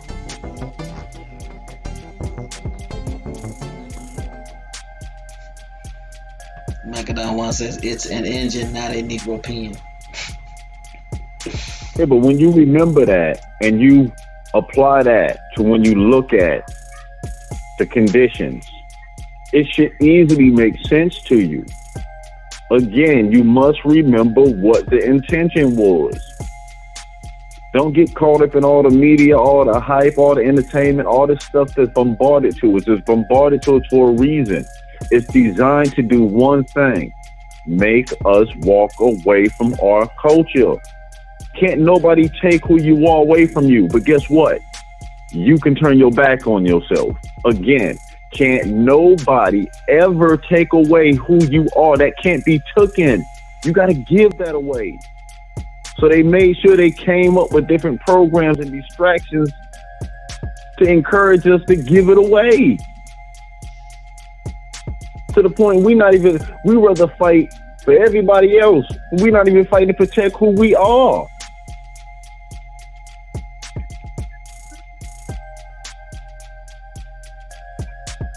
Go back to square one. Let's get back to basics. What is the intention? And once you remember that and you apply that to it, it should allow you to see what's a trap, what's a distraction. Because anything that's pulling you away from who you are, that's pulling you away from your homeland, from your responsibility.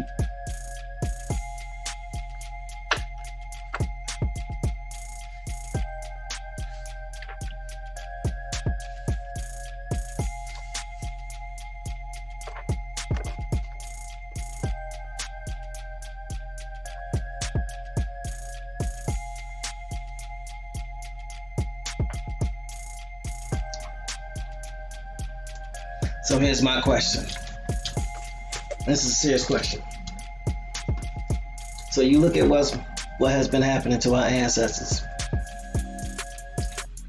and how someone's been trying to steal their identity and has stolen their identity. How is it any different than these individuals with these declarations and these sovereign movements? How's it any different? I'll wait.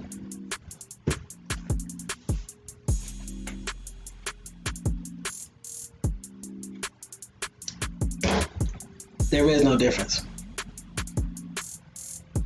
You got people that look like you trying to replace you. So much so that they're going into recognized tribes, whether they're recognized or they're acknowledged. And they're trying to take over these tribes, and they want these tribes to start adopting people and weakening the bloodline so that they can become a part of the UNIA and have a nation backing them. Right now, that's the only thing that they're missing. Remember, the UNIA was pushing the Washita Moors. Well, there's a problem with that now. The Washita Moors are on the Black Identity Extremist group. First group on there. So they can't have that now. So now they gotta go another route. So they try to infiltrate the Choctaw, and now that's backfiring. So now they gotta find another tribe to infiltrate. And they're not the only individuals, they're just the main individuals. There's people I hate to say this, there's people in the YouTube land. I dare say the majority of your YouTube affiliates either were or are affiliated with Hemok and his crew. And I'm sure Phoenix Moon can confirm that.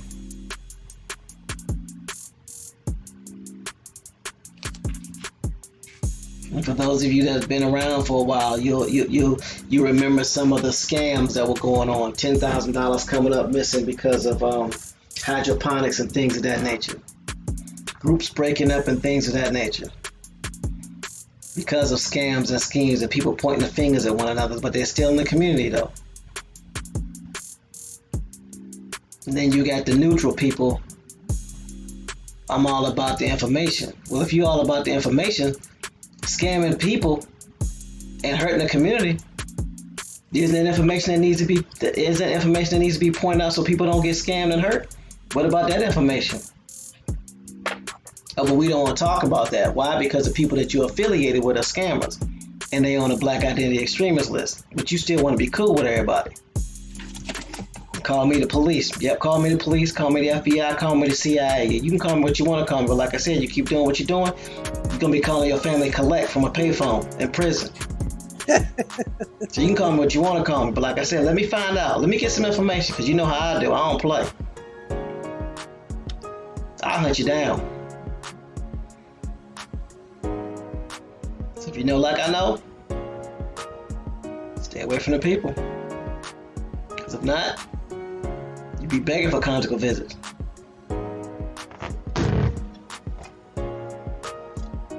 And I don't think they let monkeys in inside the jail.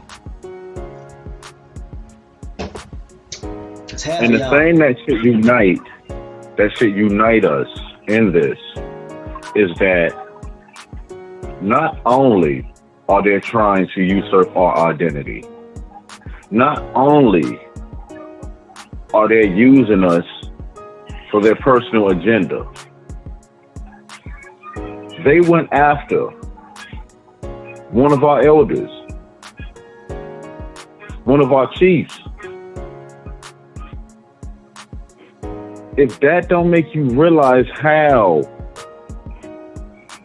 serious they are in trying to move their agenda and how hurtful it is, and there's no consideration of the damages. None. This is a living elder to where you can have a conversation, listen to her, tell you your actual history. If this doesn't call the remnant of the American Indian to action, this is our life, our history. We always read about, and a lot of people say, well, if I was back at this time, this wouldn't happen. But guess what? It's time now. It's happening right now. She's telling you that the Seminole Nation has been the same problem. Relatives, it's happening now. But guess what? We can put a stop to it. We can stop it. Just by speaking up. Just by turning our energy away for those who mean us no good. I mean, what are we standing up saying that we Indios for and Indian for when one of our leaders is under attack, has been infiltrated?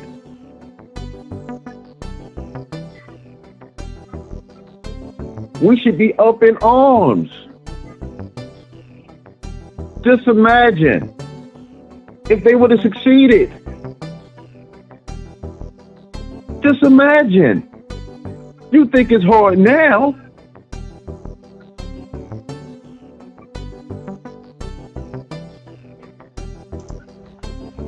If you're proud of knowing who you are, be even more proud of standing protecting it. We can't give this away. We have to stop giving it away. Here's my question. What weak excuse of a man threatens a woman? What weak excuse of a man threatens an elder?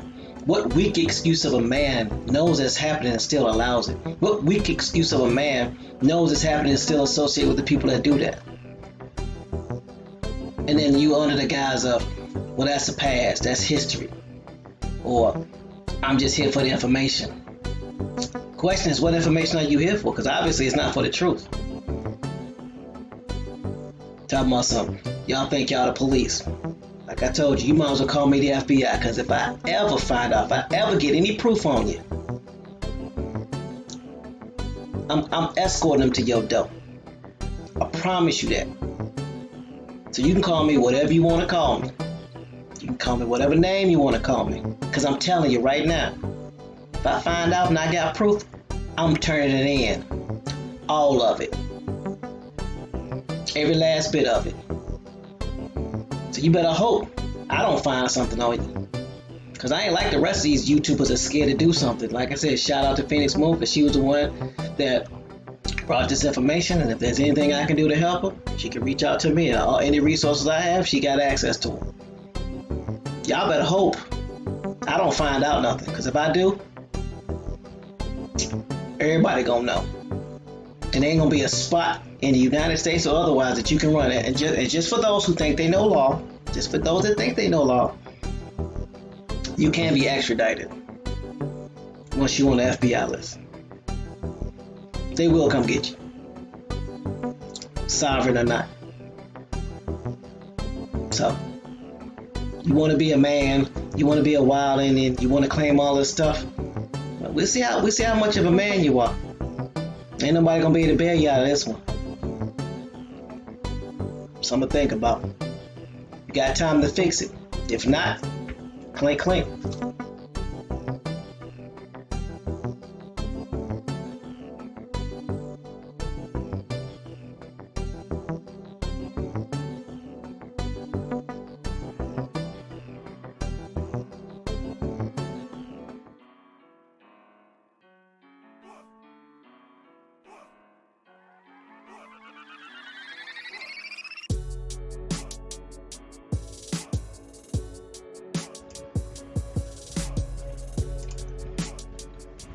So I guess it's now time to read about Vietnam. Get it?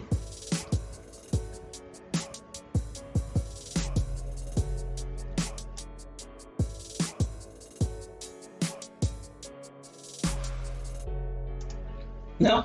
Okay, I guess I'll read. Give me like half a minute. That's 30 seconds. Oh, And- your and- math or mine? Say what? Okay. I'll go ahead, Half a read. minute. I got Thank you. you. Thank you.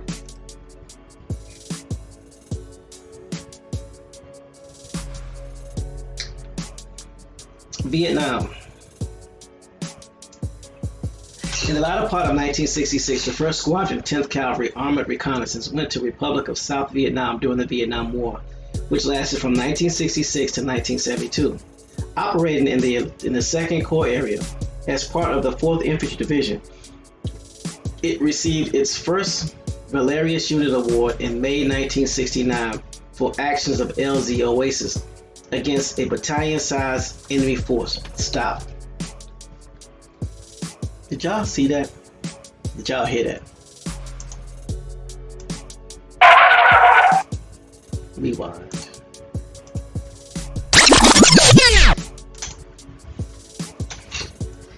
It reads, it received its first Valorous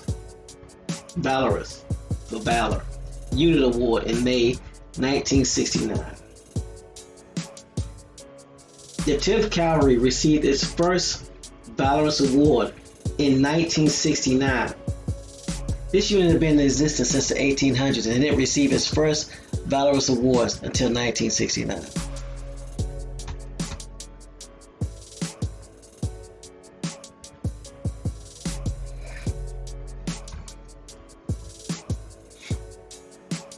Something to think about. You've been in existence for over 100 years. You didn't receive your first Valorous Award until 1969. Come on, man. That just reeks of disrespect. Oh, Big Hawk says Chief Calinago says that he thanks for the heads up, but he's traveling, so he'll address it later in the video. And Big Hawk, I'm sure you told him that he had the opportunity to address it now. Personally, this is just me. I can't speak for Calinago, but the moment somebody called me out, I want to get on top of it. I'm not going to be waiting to address it, but that's just me. Especially if it ain't true. But everybody has the right to address things the way they see fit. I hope it's not true.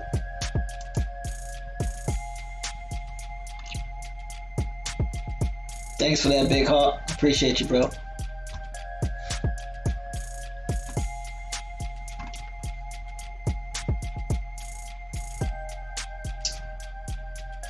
So, second paragraph.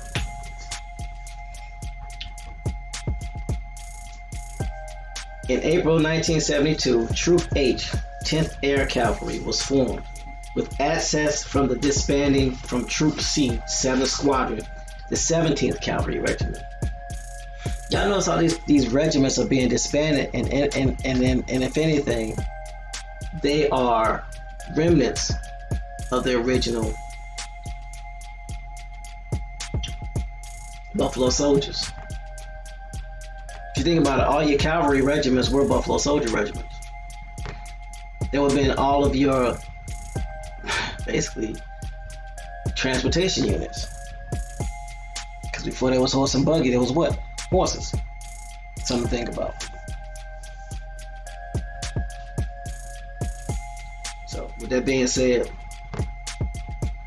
so the troop was located at Lane Army Airfield near An Son, which is 14 kilometers west of Quy Nhon in Binh Dinh province.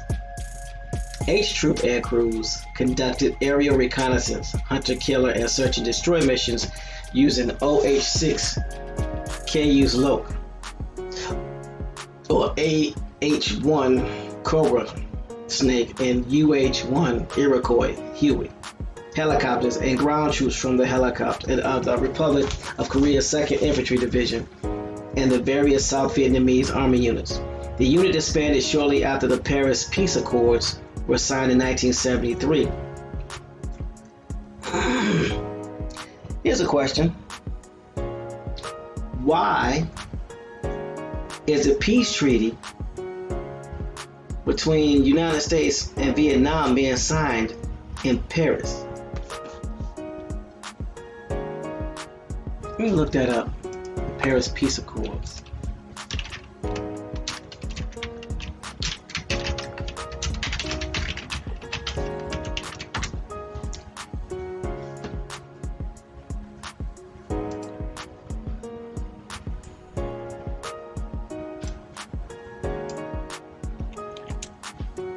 All right, the Paris Peace Accords.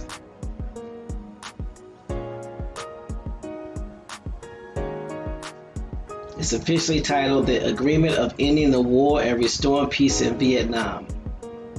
Was a peace treaty signed on January 27, 1973 to establish peace in Vietnam and end the Vietnam War, which, by the way, was a military disaster because there were certain jurisdictions that the United States couldn't cross over, and the Vietnamese knew that. So they could make their guerrilla attacks and go hide into a province, and United States couldn't strike. That's probably some stuff that y'all did or may not have known.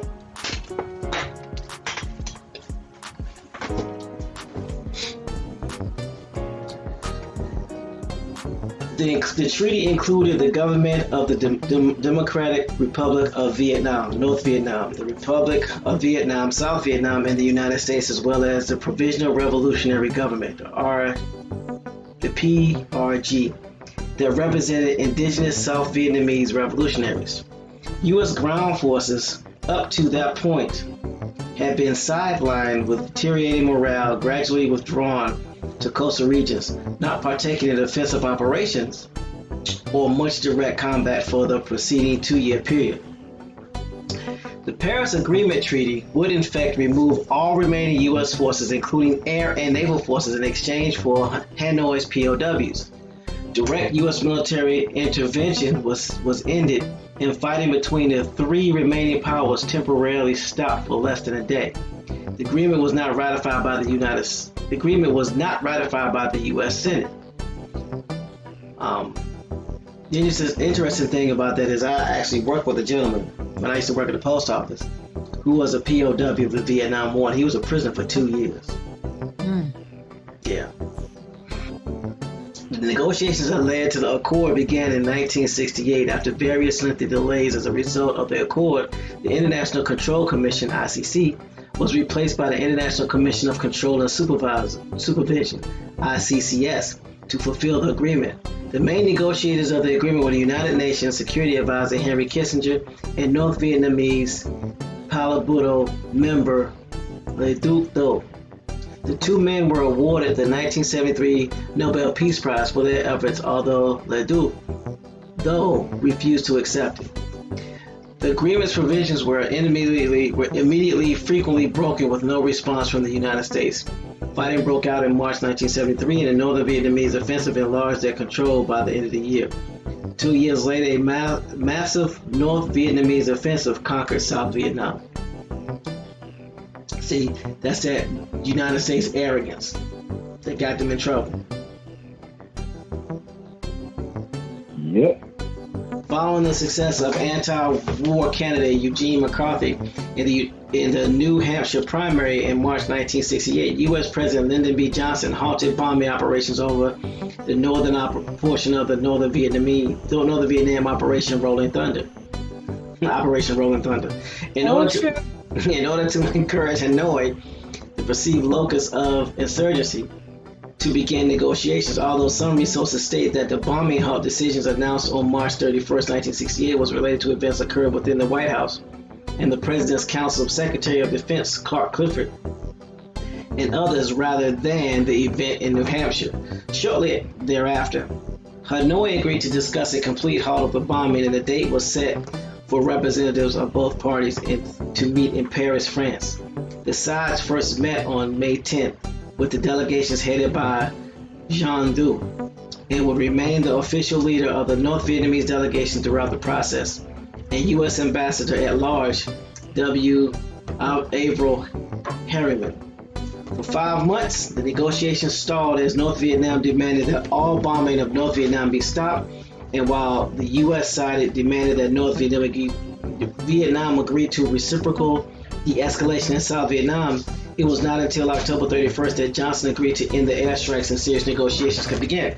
And the reason that was is because people don't realize that North Vietnam had the United States government on their side. There was a certain area that the United States troops could not go past.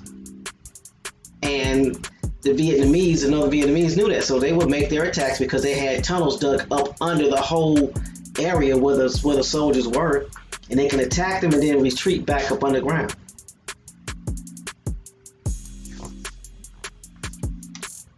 So it's no different than those Indians. Hold on for a second.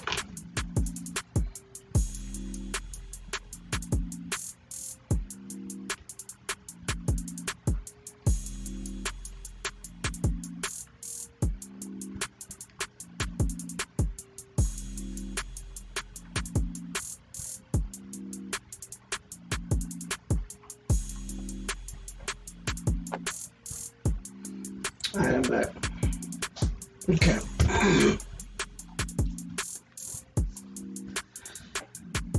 So basically what it boils down to is the United States had no leverage because they were losing soldiers quickly, and then the morale was getting bad because these people, the Viet Cong, they were used to war.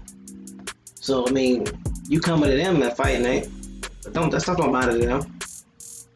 They just want to die for what they was fighting for. It was no different than the soldiers that were fighting the Indians that had a 3-month deployment or a 6-month deployment. So, something to think about. That's why morale fell. He's sending you over there to fight on somebody else's land, and you leaving. When you at war and you fighting on foreign soil, you are counting down the days till you leaving. You are not sitting there looking at conquering the enemy because that ain't your home. So, just something to think about. Where we at? One of the largest hurdles of effective negotiation was the fact that North Vietnam and the National Front for Liberation of South Vietnam, NFL or Viet Cong in the South refused to recognize the government of South Vietnam in equal persistence. The government in Saigon refused to acknowledge the legitimacy of the NLF. Harriman resolved this dispute by developing a system by which North Vietnam and U.S. would be the named parties. NLF officials could join the North Vietnamese team without being recognized by South Vietnam, while Saigon's representatives joined with their U.S. allies. A similar debate concerned the shape of the table to be used at the conference. North favored a circular table, of which all parties, including the NLF represents, would appear to be equal in importance. The South Vietnamese argued that only a rectangle table is acceptable, for only a rectangle could show two distinct sides to the conflict. Eventually, compromise was reached in which representatives of northern and southern governments would sit at a circular table with members representing all other parties sitting at individual square tables around them. Oh my gosh, this is crazy. So now you gotta see what kind of a mess this was. And at the end of the day, the treaty was signed in Paris. So that should tell you something. The United States lost that war horribly. And that's what changed people's perception about the media and the news, and that's why the news had to do some serious changing. Because you think about it, that's when Muhammad Ali lost his title because he refused to fight because he was drafted. He wasn't going. So because of him being a draft dodger, they took his title away. And they was going to incarcerate him. I don't think he got incarcerated though. I could be wrong. So yeah.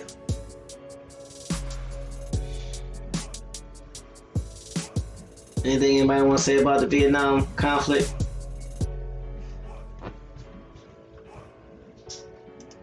Anybody?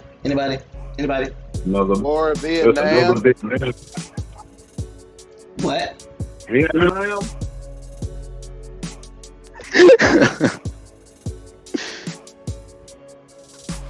What I missed? Forrest Gump. Forrest Gump, you stupid. Back it down once, it's never should have been there anyway. You gotta realize, but we have been so conditioned. Think about this. As our ancestors have been fighting since when? Since the 1500s. We have been fighting overseas since what? The 1600s. So going somewhere else and fighting, that was just part of who we were and what we did. We had gotten so used to it. So I mean, there's a lot of wars that we shouldn't have been in, but we were. And I say that to say this is this: we've been conditioned to fight, and we still fighting, so to speak. Now some of us have just gotten so conditioned to letting stuff slide and not calling people out on their BS. Now it's like, oh, because kumbaya will get you hemmed up. I'm not cool with everybody. I'm not friends with everybody. If you scamming, I'm slamming. I'm telling. Know that to be true. Again, like I said last week, you ain't gotta pick a side. I picked a side for you, so stay where you at. Because if I find out you over here, if I find out you mess with people that are trying to do the right thing, I will take every bit of information that I can find and help them find you. Which won't be hard because it ain't like you can leave the country. You ain't got no passport. You can already make declarations and turn in all your paperwork. So you easy to find. And case in point, even when you cut your phone off, they still can ping it and find you. So if I were you, you might want to get a burner phone. You ain't hard to smell. So for those of y'all that think y'all smart, big dummies, y'all ain't smart.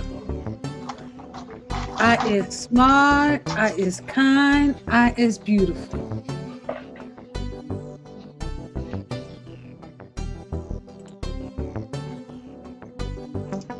So y'all better hope y'all pictures don't get dropped, because I'm calling your names if I see your picture.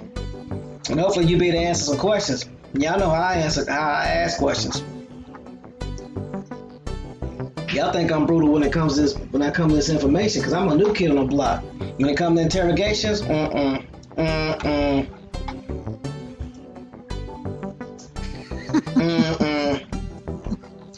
See, y'all scared of white people. White people scared of me. So I'm used to dealing with interrogations and asking questions and find out if you're lying and getting you hemmed up. So I ain't the one you want to be messing with. I ain't a YouTuber. So I ain't the one you want on your bad side. Just know that to be true. So keep your little sovereign and separatist Moor stuff somewhere else. If you bring it over here, we bring in more than heat. That much I promise you. I promise you, because I don't do threats. So just keep that in mind. Go ahead. What exactly is a YouTuber? I was thinking that it's like a 2019 vegetable that just got created. I don't know. I'm a new vegan. So I'm gonna say this. A YouTuber.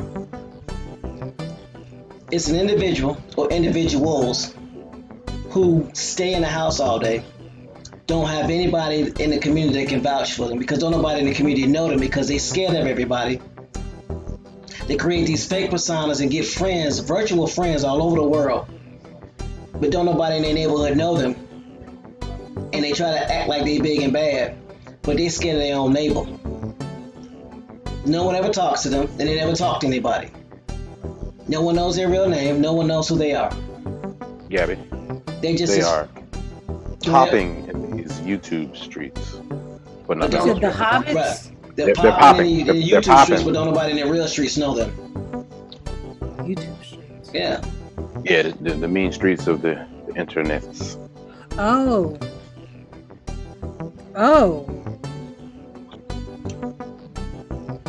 Like virtuosity. Yep. Yeah, unlimited sushi. Give me that tempura. Shout out, Ain't. Yep. Shout out to Ain't. Shout out to Ain't TV.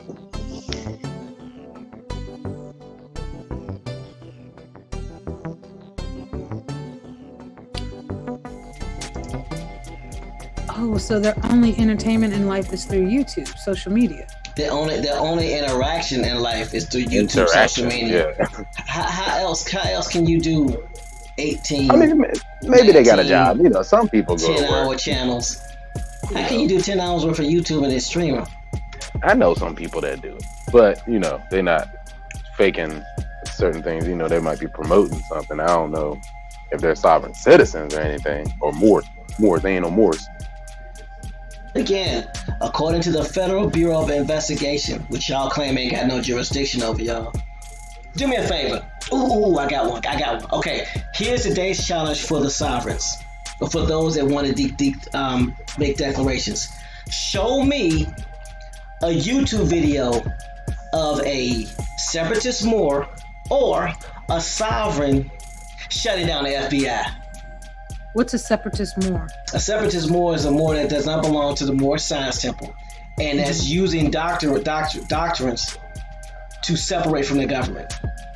Because I understand and I realize that you have basically two types of Moors. Some people call them Temple Moors that are part of the Moor Science Temple, and then you have the other Moors. But then again, you have people that are Moors that are not Temple Moors that follow Islam. So I'm specifically calling out the separatist Moors, the ones that want to separate from the United States government, and the ones that claim that the government ain't got no jurisdiction over them. So if that's the case, you so bad, then show me a case where you are in federal court shutting down the FBI. Like not shutting a them traffic down ticket. from arresting them? Where you're winning a case. You mean without a lawyer? Well, I mean, I don't care what they're using. You sovereign. You don't need a law. You don't need a lawyer. Just win, baby. Yeah, Just show me. win. Just show me you beating the FBI. Because here's what we know about the FBI: when they come get you, game over. You know they lost. And last time I checked, game over. FBI is undefeated when it comes to dealing with sovereigns and Moors. Now I could be wrong. Hold on. Though. They might have a chance. James Cameron schedule clear so he can direct that movie. So that's the only way that's going to get pulled off.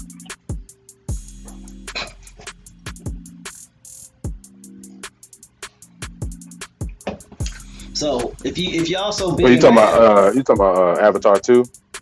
I'm indigenous to this land. That's my tree. Oh, unobtainium.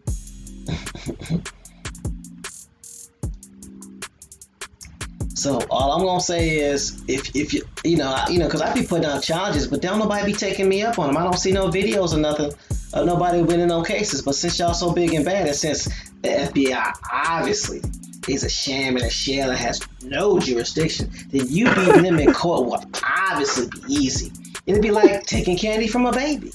Yo, this is TMH's real world road rules challenge. I'm traveling, not driving. I got diplomatic immunity. Like, they don't gotta even listen. It could be any one of the three letters: FBI, CIA, DEA, ATF, ABC. Any one of them. What about BBD? Won't even work here. Yeah, Philly. Boys to Men, ABC, BBD. Thank you, Gabby. That's all I'm saying. Proof. All I want is proof. I don't want to hear no. In the words of one of my favorite peoples. Look, I'm tired of with your lip drip. Shout out to Gabby. Shout out to Gabby Gabs. See how that worked? You're not hated after all. It's enough about the words. Let's put some action. And for all those people that are over in other countries, why don't you come on down? Come on down and holler at me. Come on down and talk to me. And hold on, before they even get that far, bring it on down to Omelet. No. Hold on. I need to know one thing. You don't live here. You don't even have no say so in your government, and you trying to tell us what we need to be doing here. Shouldn't you fix the issues with your government first? Come on now, let's stop playing. What works in your country don't work here. You sound like a foreign agent trying to get our people jammed up. There's a few of them that sound like that. That's not one single person we're talking to. I'll be your Huckleberry.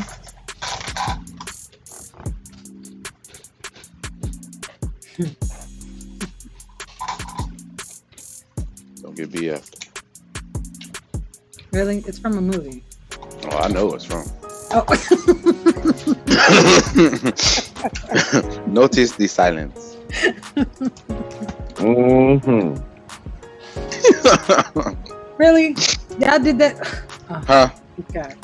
I'm going on mute. You got the short version of it though. Hey, Gabby. Now you know how I felt when you came at me talking about some Dr. Wayne. You just got that back right back from the setup. I know where that's from.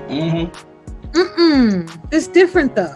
It's different though. It's what it means. Okay.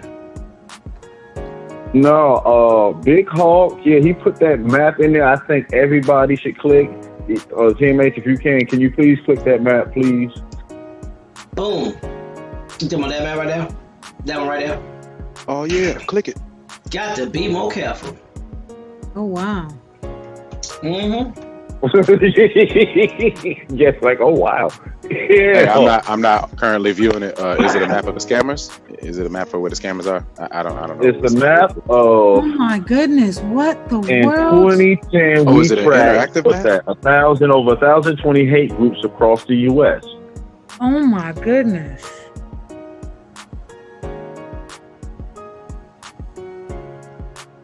So you're saying there's a chance? Those little caught up. white balls are. Oh no! This is not good. Is it ever good, Gabby? Is it ever really good? This is really not good. This is. Oh, and it tells you what the groups are? Man, I wonder how many bookstores are attached to that. How many Pan-African bookstores? Oh my goodness. What? You can even filter it by ideology. Ain't that something?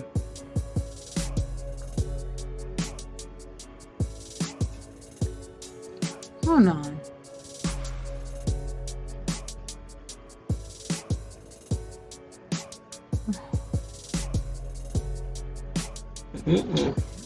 Come on. I'm going over these places in North Carolina. Y'all done broke Gabby. Y'all done broke Gabby. That was a wrong link to drop. What? They got church. Yeah, but you gonna finish one of your sentences? This is not Check good. this out. It got leaders of Israelite Church of God and Jesus Christ arrested for biking millions from the organization. But you see who they got listed under that group. I gotta call my Israelites. children.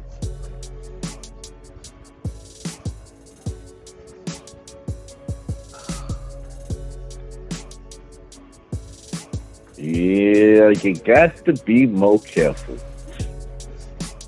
Oh no.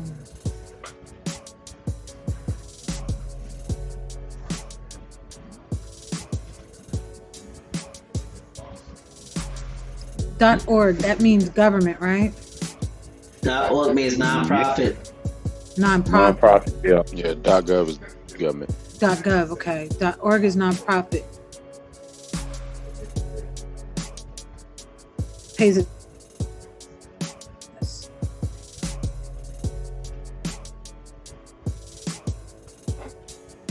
Can you hear me?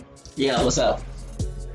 I said, I'm looking at a nonprofit that's paying attention to this to make people aware, or what?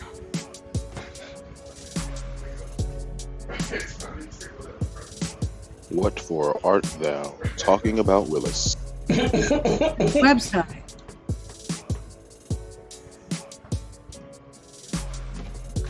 What? I don't understand your question. She asked like 7 half questions, so I'm trying to put them together and see if that don't equal up to an even amount of I questions. got you, Gabby. Okay, so they're Basically, it's the Southern Poverty Law Center. It's dedicated to fighting hate and bigotry and trying to seeking justice for the most vulnerable members of our society.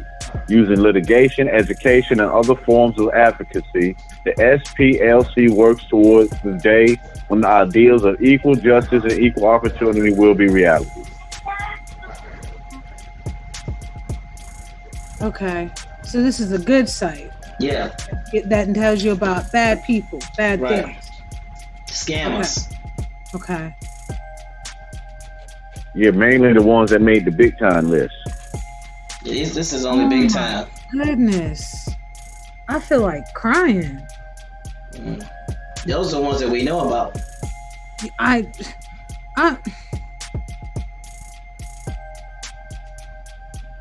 Let's see if I can Yeah, find they don't have their doors. If they're on the list, they had their doors kicked in already.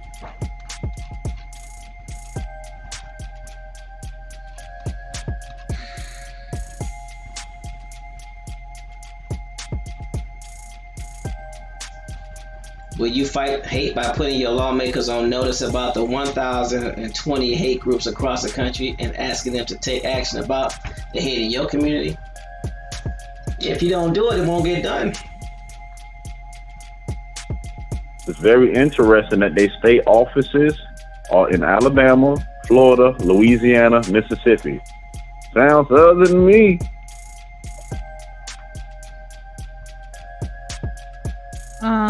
You know what I'm also noticing? That a lot of these organizations, like this says American Immigration Control Foundation, American for Immigration Control. It like this says, what does that say? A Christian like Israelite. It is foreign people, churches, in the name of religion and their quote unquote race, or what would it be considered? Ethnicity?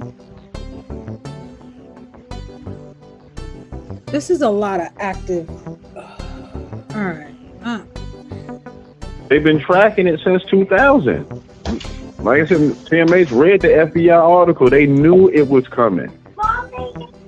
So this is also a good individual. Says our investigative reporting depends on reliable sources and tips. So if you know of people that have been actually hemmed up because of HEMOC and them, you need to come here.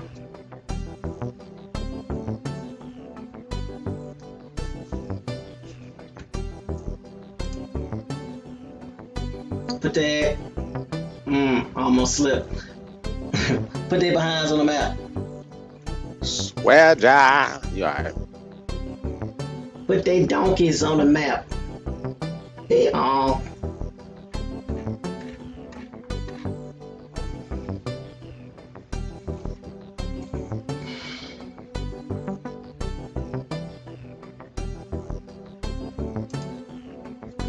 So.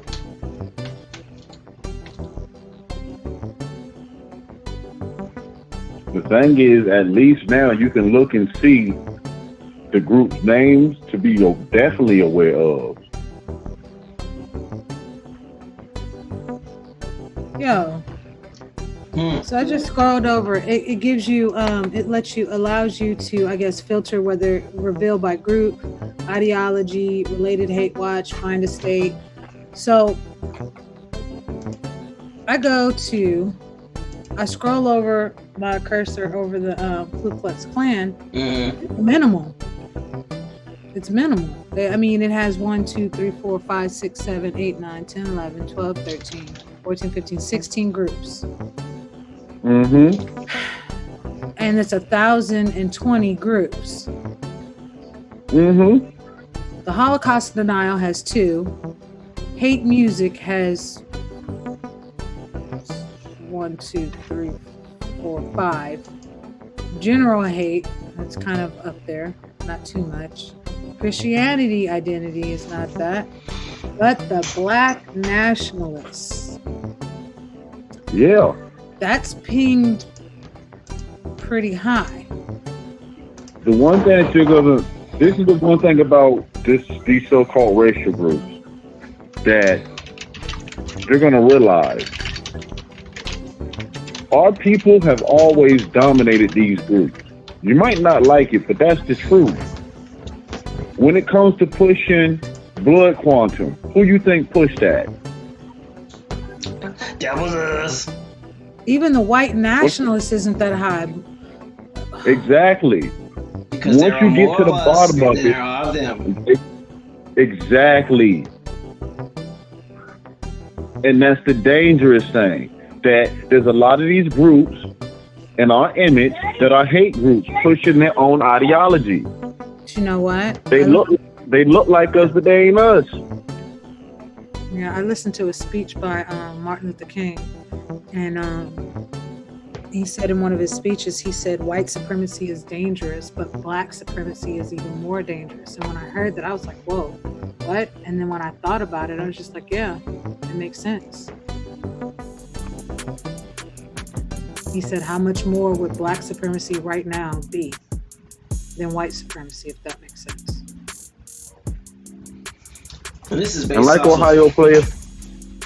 Go ahead. Oh, go ahead. No, you good. Oh, I was going to say, just like Ohio player was saying in the chat, yeah, there's a couple of hate groups, but we had a hate groups that scam us. Mm-hmm. See, what? They might go scam other people. But see, these groups, they scamming us. And they look like us, right around the corner from us. I mean, this thing is crazy. And who put this in there? Ohio player? Mm-hmm. Thank you. Player. Gabby, it is play, not player. Player. Yeah. Ohio player. Player. Mm-hmm. Player. Mm-hmm. Don't do that. Next, I can say something while I'm talking. Let's get a shot. Better leave that. How you gonna get fired from a non-profit organization that ain't paying you? Don't do that. Man, I know you ain't go out like that.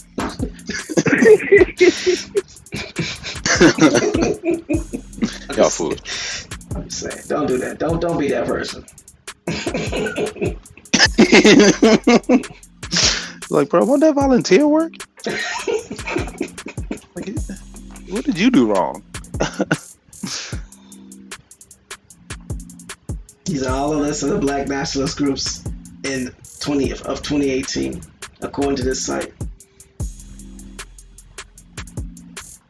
But this is the more interesting thing, relatives. Now that you know the names of the groups, do a research and find out who funded them. Uh-oh.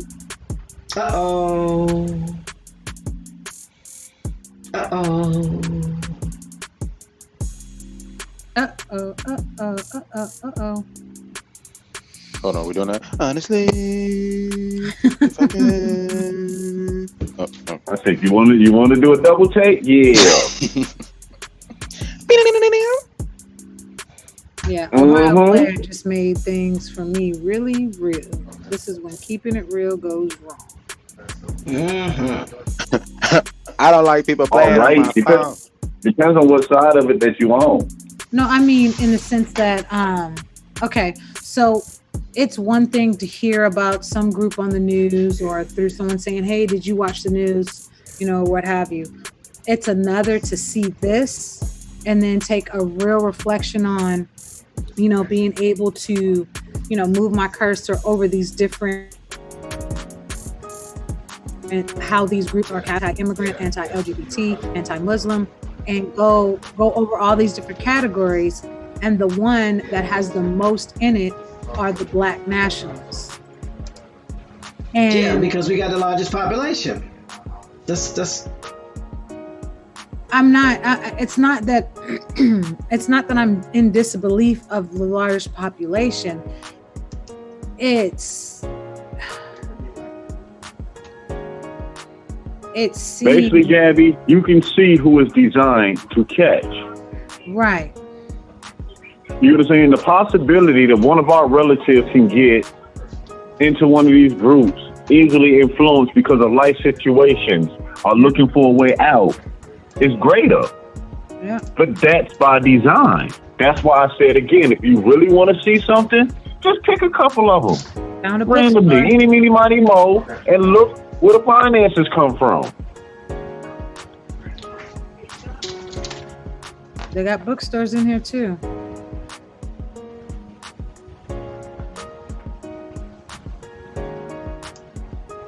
You might don't know, but believe me, Uncle Sam knows. Uncle Sam knows. Right.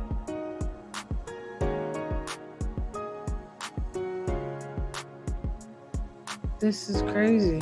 And seeing where they're at and where they're lumped, I mean... Listen, so you know what? I'm going to say it again. These are the ones who got their doors kicked in. Ones that's under active investigation ain't on the list yet. Right. Because it's an active investigation.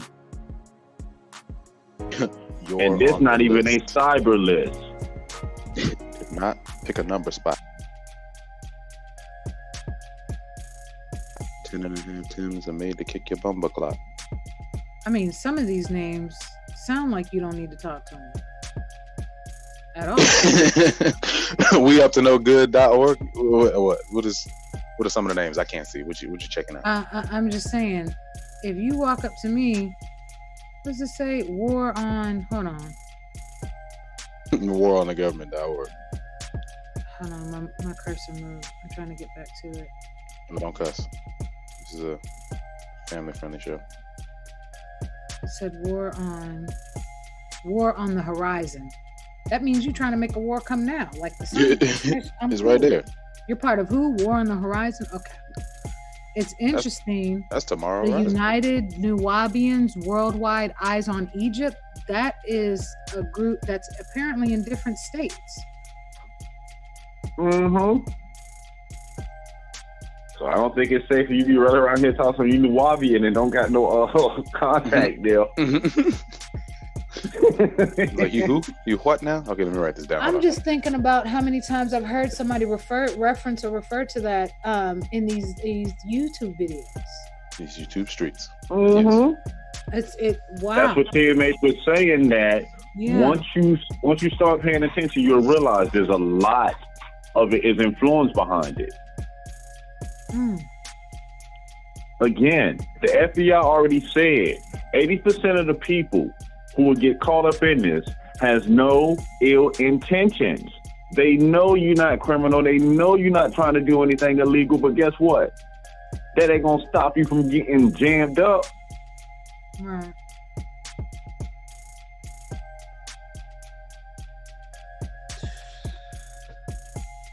Because isn't this online to where it's free for you to inform yourself? What is it? Plausible deniability? Don't get you out of it. I don't know what it is. Somebody help me out. TMH. Ignorance is no excuse for the law. Yeah, it is. That's what I'm talking about. I ain't see that red light, but you're gonna get this ticket though.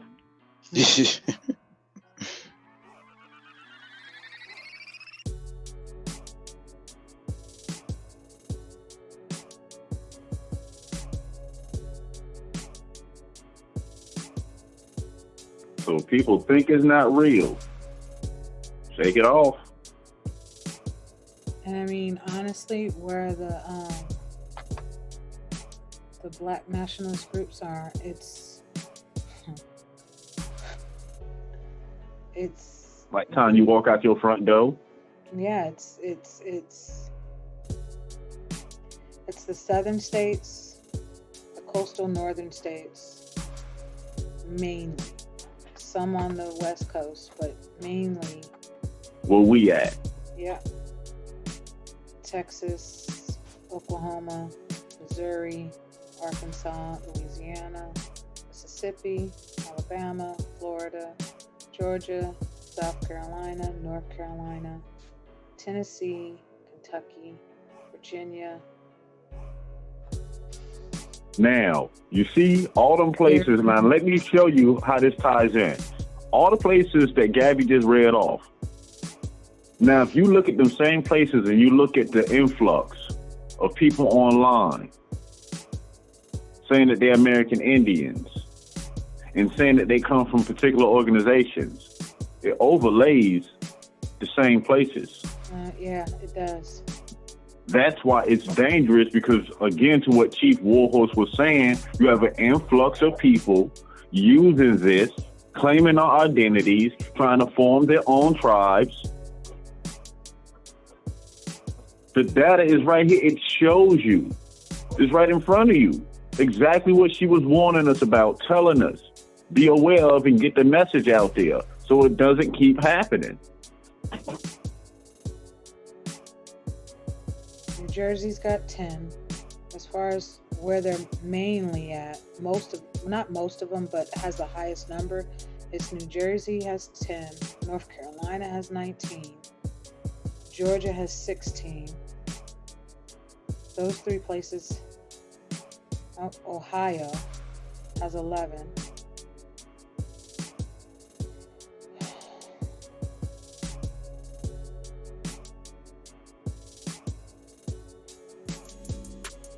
Oh no, Texas has 21. Florida has 22. Louisiana has 11.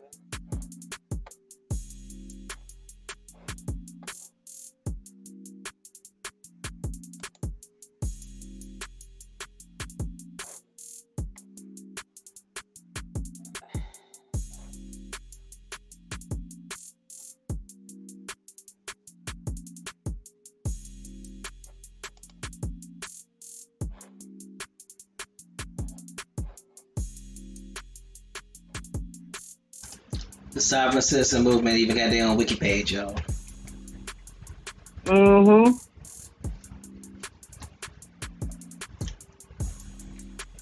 Do you want a revolution? Who? Is a loose grouping of American and Commonwealth litigants, commentators, tax protesters, and financial scheme promoters. Self-described sovereign citizens see themselves as answerable only to their particular interpretation of the common law, and as not subject to any government statutes or proceedings in the United States. They do not recognize U.S. currency and maintain that they are free of any legal constraints. They especially reject most forms of taxation as illegitimate. Participants in the movement argue this concept in opposition to the idea of federal citizen, who they say have unknowingly forfeited their rights by accepting some aspect of federal law. The doctrines of the movement resemble those of the freemen of the land movement, more commonly found in commonwealths such as Britain and in Canada. Many members of the sovereign citizen movement believe that the United States government is illegitimate. J.J. McNabb, who writes for Forbes about anti-government extremists, has described the sovereign citizen movement as consisting of individuals who believe that the county sheriff is the most powerful law enforcement officer in the county, with authority superior to that of any federal agent, elected official, or local law enforcement official. The movement can be traced back to white extremist groups like Posse Comitatus and the Constitutional Millennium Movement. Also includes members of Moorish sects. The Federal Bureau of Investigation, FBI, classifies some sovereign citizen extremists as domestic terrorists. In 2010, the Southern Poverty Law Center estimated that approximately 100,000 Americans were hardcore sovereign believers, with another 200,000 just starting out by testing sovereign techniques for resisting everything from speeding tickets to drug charges. In surveys conducted in 2014 and 15, representatives of U.S. law enforcement ranked the risk of terrorism from the sovereign citizen movement higher than the risk of any other group, including. This is the reason why this is important. I'm going to read this part again. In surveys conducted in 2014 and 15, representatives of U.S. law enforcement ranked the risk of terrorism from the sovereign citizen movement higher than the risk from any other group, including Islamic extremists, militias, racists, neo-Nazis. The South Wales Police Force in Austria has also identified sovereign citizens as a potential terrorist threat. So this isn't just in the United States. This is international. Bones, didn't we have somebody tell us about a police department that they had that was not for violence? Oh, you talking about that day they got that long pause, but So nobody was long on mute? pause. Such a long pause. Yeah, nobody on mute? Yeah. Nobody on mute, but we was on mute. Yeah. Yeah, talking about self-policing and we got police cars and ex-veterans. And We got police military. You sound like it. No, I'm not French. I'm sorry. No. Ohio Player says, it sounds like if you fight any tickets, you can be thrown in. Ohio Player, it's the phrasing that you use when you fight a ticket. You can fight a ticket. It's just that, what is your premise and what case law are you using? It's America, bro. Yeah, it's like, okay, you get a speeding ticket. Okay, I'm going to challenge that I wasn't speeding. It's not that you got a speeding ticket, no license, no registration, no insurance. I was traveling, and I don't got it. You know what I'm saying? This ain't even my car. No Y'all just got in this ticket. car. Yeah, that's no longer a speeding ticket. That then became something completely else now. You are a fugitive. Crap is so. What in the world? Moore's World. Wait a minute. Yeah. So it says, right in American Scientific Affiliation, Dennis Swear jar.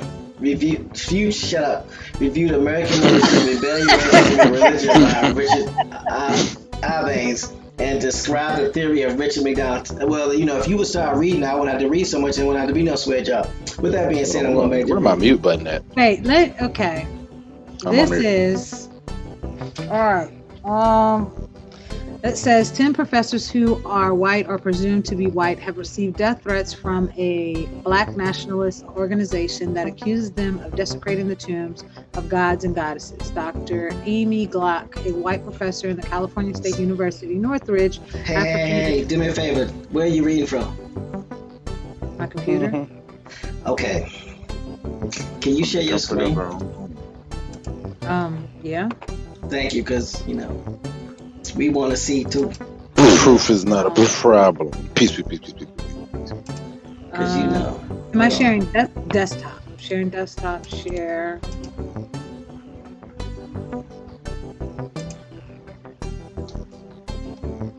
Can you see my screen? Yep, I sure can, and I will share it. Alright, now people can see your screen. Okay, Northridge Africana Studies Department and 8 non-black professors in Dartmouth College African and African American Studies program received the letters earlier this year. Glock immediately recognized the unique language of the letter. Interesting that she immediately see, that means it's the language. You're right. See, I wasn't saying you were wrong before. Okay. Glock immediately recognized the unique language of the letter addressed to her and colleague when she opened it in early January. Reference, epistle, what's that? Epistle. Okay. To Shemitic and Japhetic Egyptologists and scholars of Black history, the 5-page, single-page, massive missive began, I, Pharaoh Akhenaten, in my new name, the Lord God, Alpha Ken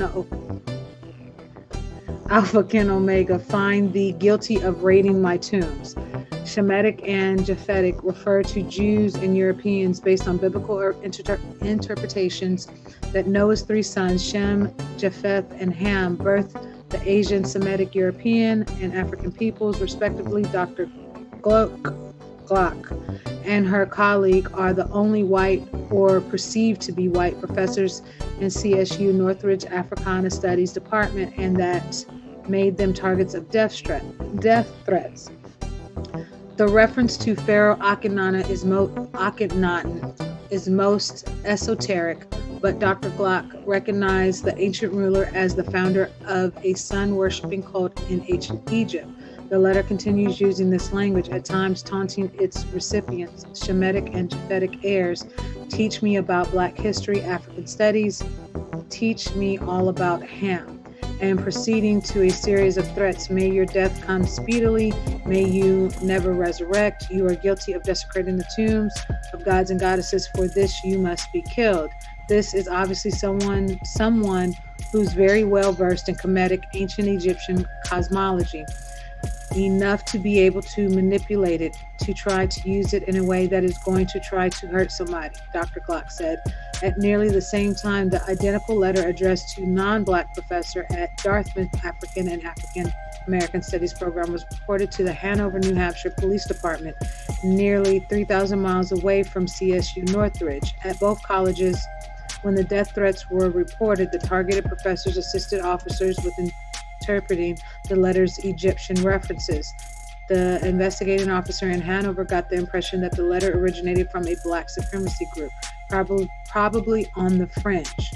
While Dr. Glock had to explain in more detail to CSU Northridge Police, I do not want you to take this seriously because you do not understand it. She recalling telling a respondent officer, this is a death threat. They're wishing me dead, and not only wishing me dead, but wishing I do not have a rebirth or resurrection. Until I said that, he didn't understand the urgency of the situation. The letter offered clues to its possible author and point of origin, and investigators, as well as some of the letter's recipients, quickly traced it to Alpha Ken Omega Reading Research Mansion? Is that right? LLC? C. Yes. Okay. Registered in Atlanta suburb to a woman named Angela Powell. In October 2018, a notice appeared in a local newspaper announcing the intention of Angela Powell to change her name from Pharaoh Akhenaten to Pharaoh Akhenaten. Powell did not respond to a detailed message left on Alpha Ken Omega's voicemail that requested her response and comment for the story. An email to the address provided on Alpha Ken Omega's website was returned as undeliverable. Powell's social media posts reveal an undercurrent of anti-Semitism common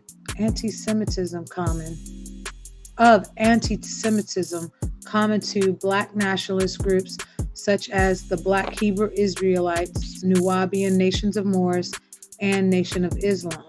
Black nationalist groups are generally reacting to hundreds of years of oppression via white supremacy and look to form their own institution out of the mainstream. Most are anti-white, anti-Semitic, and LGBT,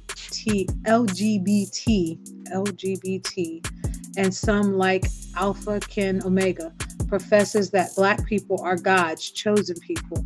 In one post, Powell refers to a Bible verse referencing the synagogue of Satan, which is often used to argue that Jews are the children of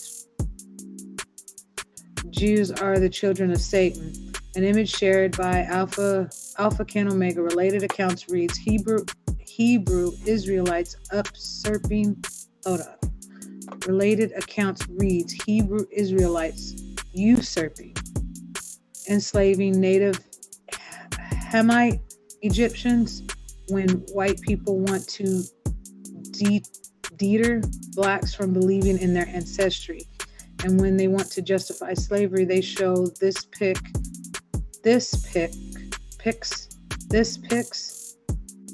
and teach that Egyptians were whites who hated Blacks.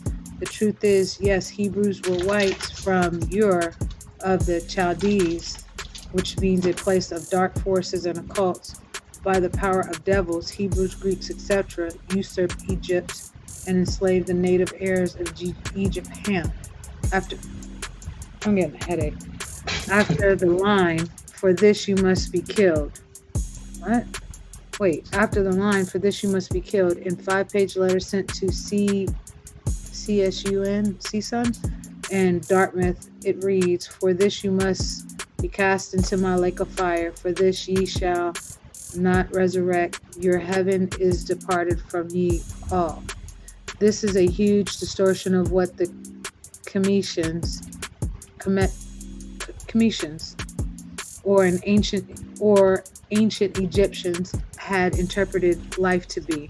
Dr. Glock said they must really have ill intentions if they're trying to will somebody to death with Kemetic cosmology.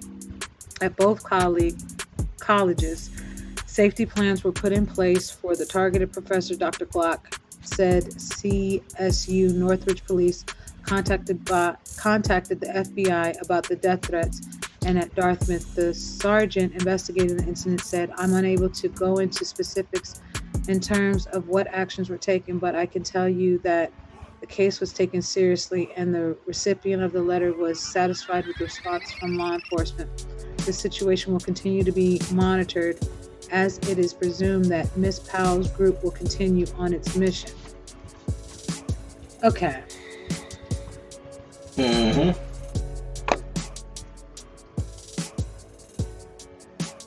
Questions, comments, concerns? I just got a headache.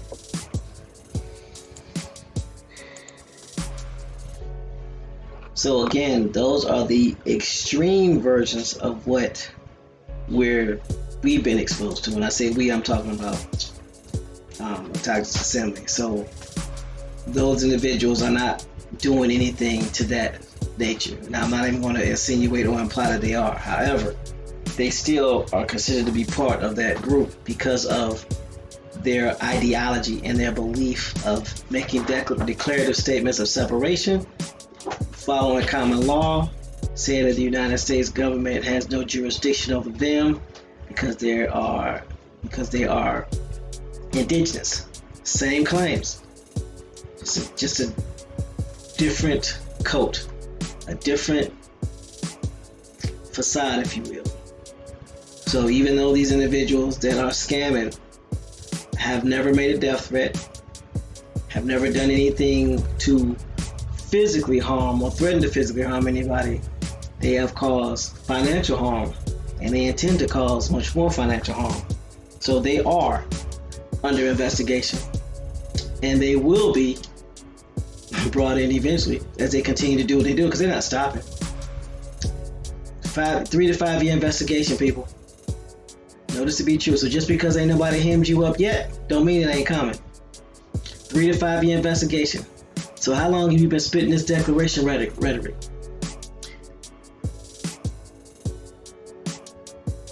Year 1 is coming to an end. So as long as you continue to push that declaration, you're gonna be under investigation. And I ain't said nothing to nobody yet. So, but when I do, I'll let you know. So,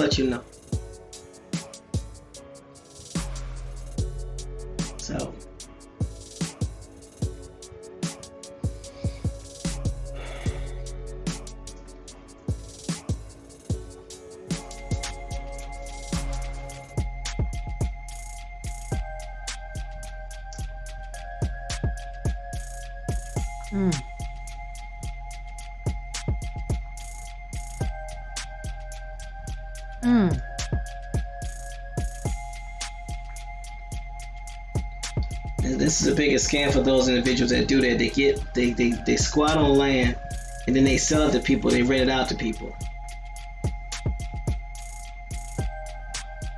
So that's the number one thing that they're doing. That's how they finance what they're doing.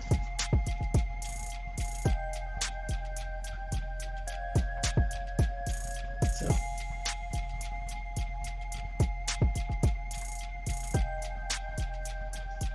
conspiracy to defraud the United States. Oh, I'm sorry. I'm reading this art. Mm-hmm. Okay, so apparently they made basically a total, I guess, over $5 million but they were, let's see, it was 2 million that was accounted for, but they were looking out for each other, getting money from everybody, and looking out for their peoples, their own peoples. And I mean, like the people they were working with to do these schemes.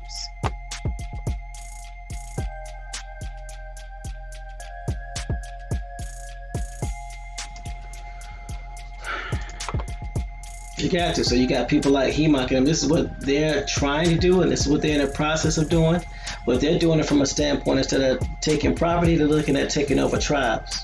And this is, it says it's one of the largest, okay, Israelite Church of God in Jesus Christ is one of the biggest Black Hebrew Israelite groups in the United States. No worries, Big Hawk. I mean, this is relevant. This is important. Wait, what happened? No, Black Hawk was saying sorry about the left hook. Didn't mean to derail the show. No, you good. Nah, this is I needed this. Gotta be 16 sharp for real.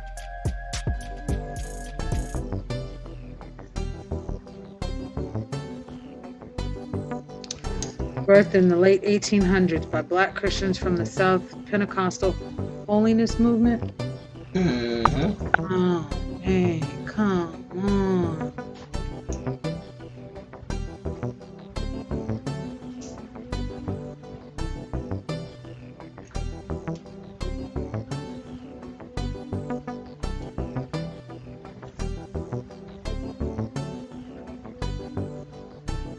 Pentecost. So they basically talk about the ideology. That's all. That's all. This common myth that the slaves were randomly shackled up and carried off to slavery.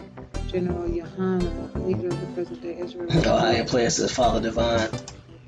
Huh? Father Divine.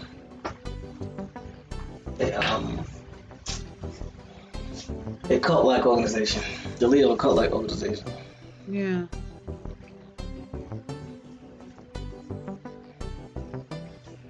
You know, it's very interesting that although the followers of Black Judaism thought themselves as the descendants of the biblical 12 tribes of Israel, I could have swore just the other day, last week, I want to say it was Friday, I pulled up links to where it was actually started by foreigners who said that they were the true descendants of the true Jewish descendants, white Jewish descendants of the 12 tribes of Israel.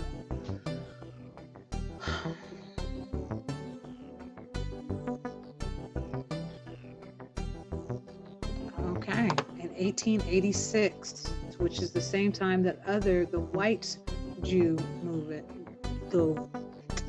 okay.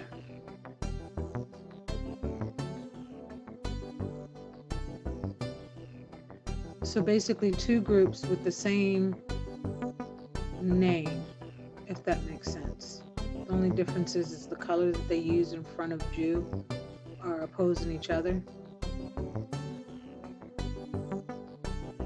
They could be on the same team. You know what? Anything's possible. This is just... It's just kind of sad. And I'm saying kind of. It's really sad.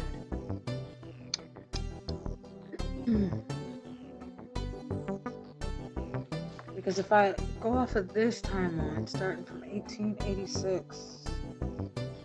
1886 to 1996, that's 100 years, right? So we're in 2019 going to 2020. So that's over 100 years of continuous hate and separation being taught, not just against the next person, next man, next woman, but against yourself, against ourselves. And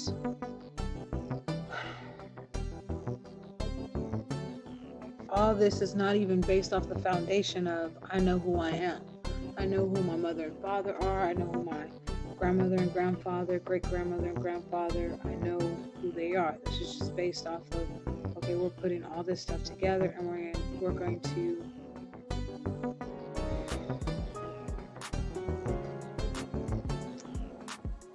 teach this hate and separation without putting the facts of this is who you are and who I am. This is really sad.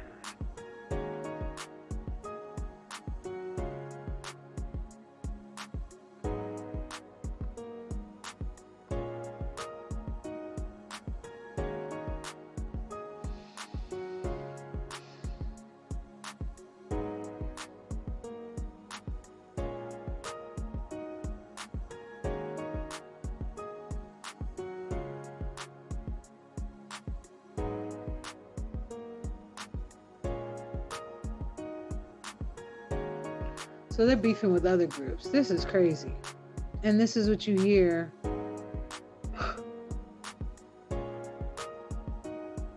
Well, you got to look at it this way. It's the environment.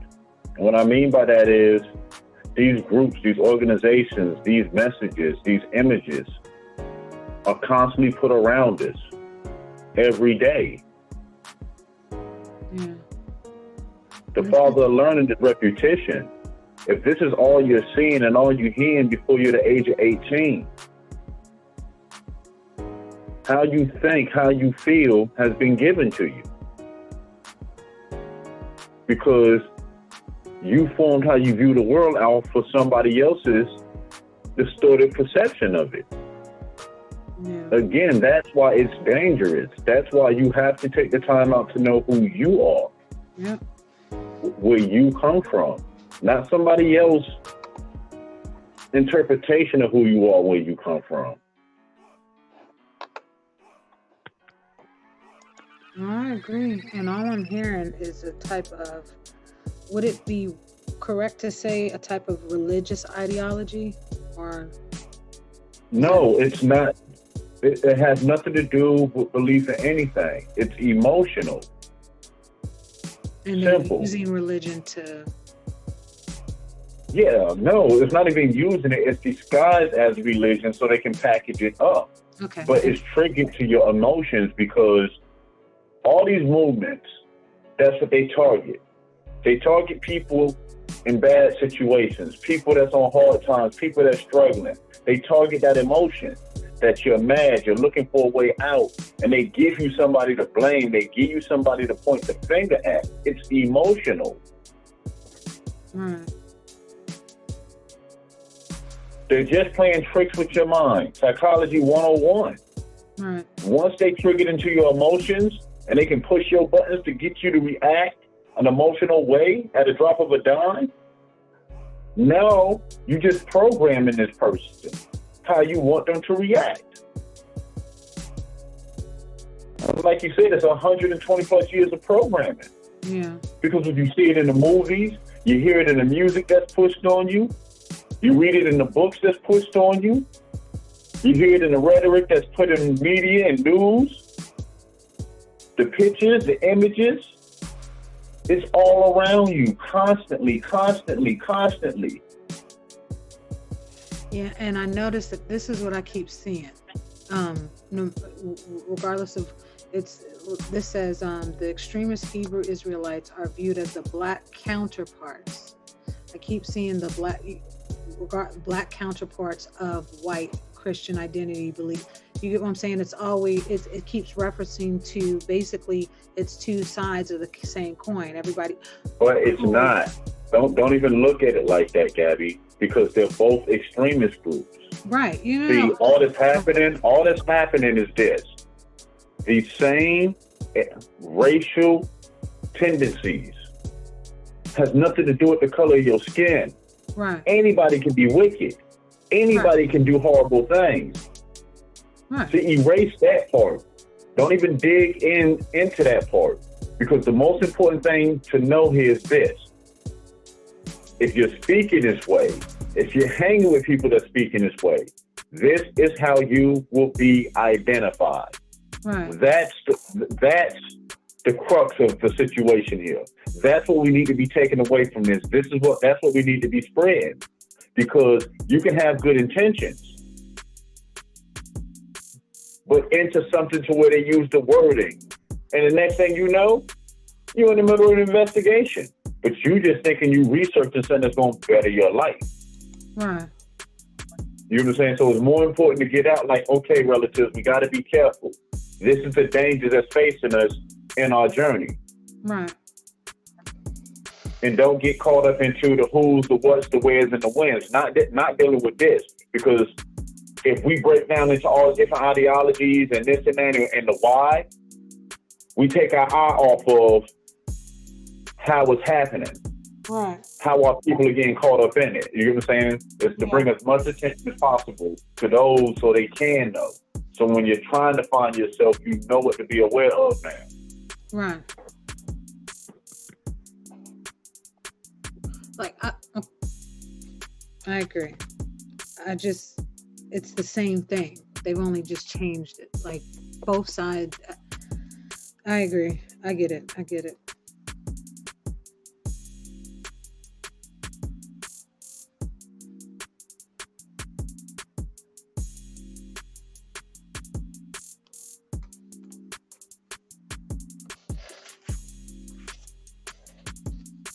Remember, the term black and white, anytime it's used in this context, it's only emotional. Right. It's to trigger a particular reaction from you. That's why I said don't even worry about that part, because that's the emotional trigger there. And we can't fall into that trap to push off that emotional trigger. That's why I say sometimes it's best not to even dig into it. Because by, you know what I'm saying, you end up pushing it on unaware that you're pushing it on that trigger. It's an emotional trigger. I get it. I definitely get it.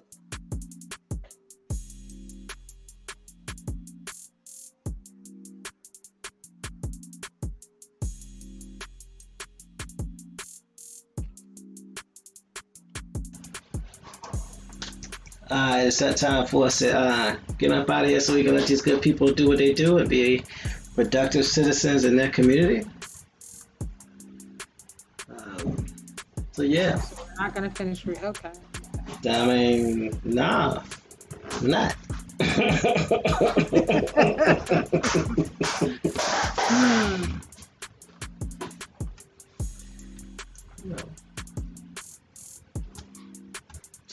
Somebody's got to be the person to pull the plug, and that's gonna be me. At the end of the day, we know what it is, we know what's done, and we know what needs to be done. Pay attention to the verbiage. Pay attention to the terminology where someone's talking about separate and using terms like common law, no jurisdiction, and things of that nature. Be aware of that. Be aware of that verbiage. At the end of the day, because according to the FBI, that's terrorist talk. Not according to me. According to the FBI. If you want to be associated with that, you do that. But that ain't what I'm trying to be associated with. So, you've been informed. I don't know if warning is a good word, but you've been informed. So, that's all we can do is inform you. So, just know over here we don't support any of that mess. None of that separatists, or what I call more separatists, none of that sovereign stuff, separating from the government. I don't believe that mess about common law oversees or supersedes everything and the sheriff is the most powerful. That's a bunch of BS.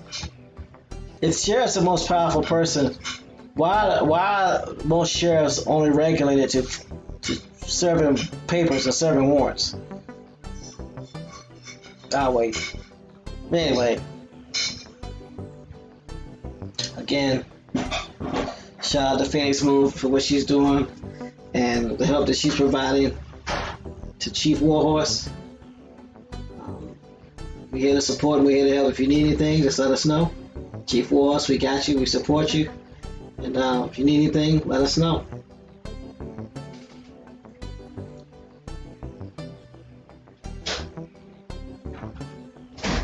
So, I know that you're still reading Gabby. But before we get up out of here, is there anything you want to say to the people before we go? Yeah, sure. Interesting enough. Okay. So I got small differences. We must not, in trying to think about how we can make a big difference, ignore the small daily differences we can make, which over time add up to big differences that we often cannot foresee.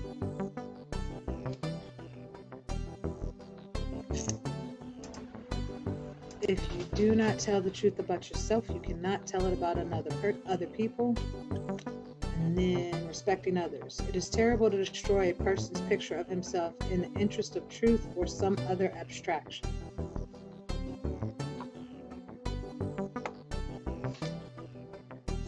Peace and love and blessings to everyone. Peace to the panel. Peace to the chat.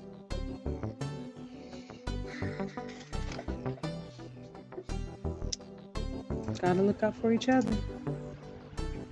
Everybody have a beautiful day. That's right. Appreciate you, Gabby Gabs. Now, sell out. What you got for the good people? I see I'm gonna have to stop ghostwriting for Gabby. She's using all my material. So I'm just gonna keep it short and simple. Shout out to Gabby for those kind words. Shout out to TMH for reading today for once. Shout out to Bounce. Peace to you, sir. James Flame, Doodle Vision. Appreciate your work. Copper, Carrie, LJ Free, Danielle. Shout out to Giovanni. Shout out to Brittany. Peace, y'all. I got one for you, No Sellout. This is one that No Sellout shared with me. Oh, you got one? Okay. All right. I forgot this one you told me about. It's about faith. What? Let me hear it. It would be appropriate that she break up and can't nobody hear her. Yeah, because that's how profound it is. You can't, Oh, wait. Okay, can you hear me now? Yeah, we hear you. Okay. It's called faith. What we need is not the will to believe, but the wish to find out.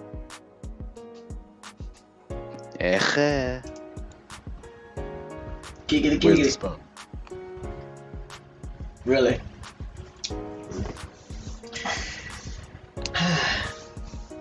So you done? That's all. Oh yeah, now you got to follow that.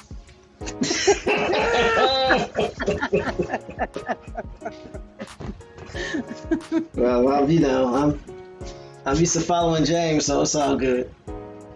I thought you usually drop the mic because it's hot. Yeah, but I still gotta go after him. You don't see him? He be bear calling over After to a put a microphone, trying not to touch it. Rest in peace. It don't matter. For the hot air around the mic. Yeah, rest in peace for the mic. Moment of silence. It don't matter if it's 5 minutes after, 10 minutes after, 20 hours. I still gotta go after him, so it don't matter. So with that, I say peace to the panel. Appreciate all y'all do. I'm definitely gonna keep that Moss Hubbard over the mute, especially for Gabby and No Sellout. Talking about somebody read today finally. Man, whatever, dude. Hey man, what? I just got here. I heard you. It's recorded. What? It's recorded. I'll pull music. up. Nah, you must have heard that music. Nah, we'll have a conversation during post-production. It's all good. Hey, peace, y'all. I gotta go a little early today. I'm gonna holler at everybody tomorrow. Y'all tomorrow, Friday. Peace, y'all.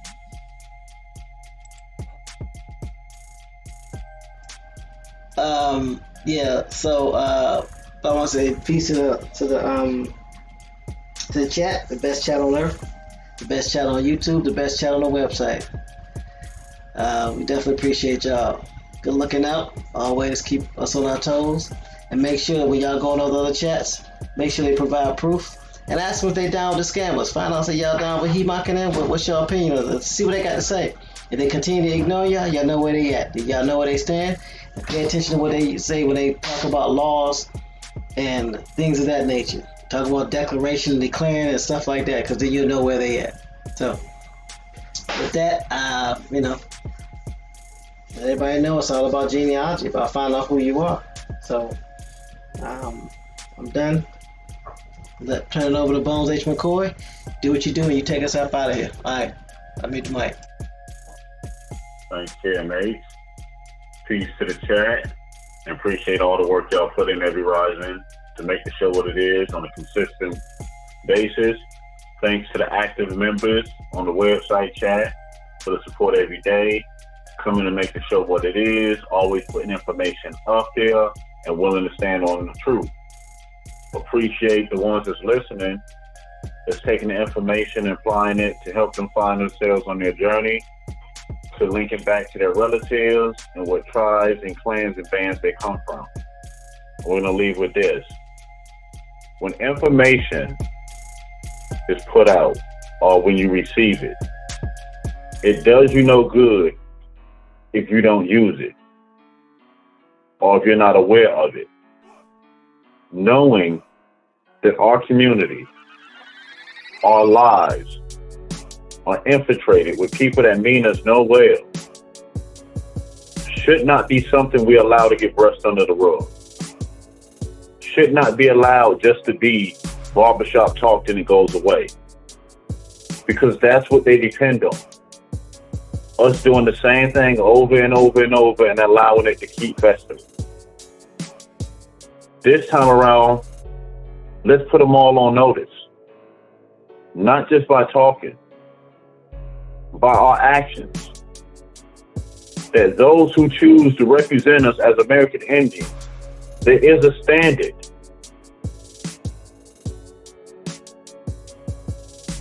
Again, we had Chief Warhorse speak to let us know what is outside of the lines of our culture, of our ancestors.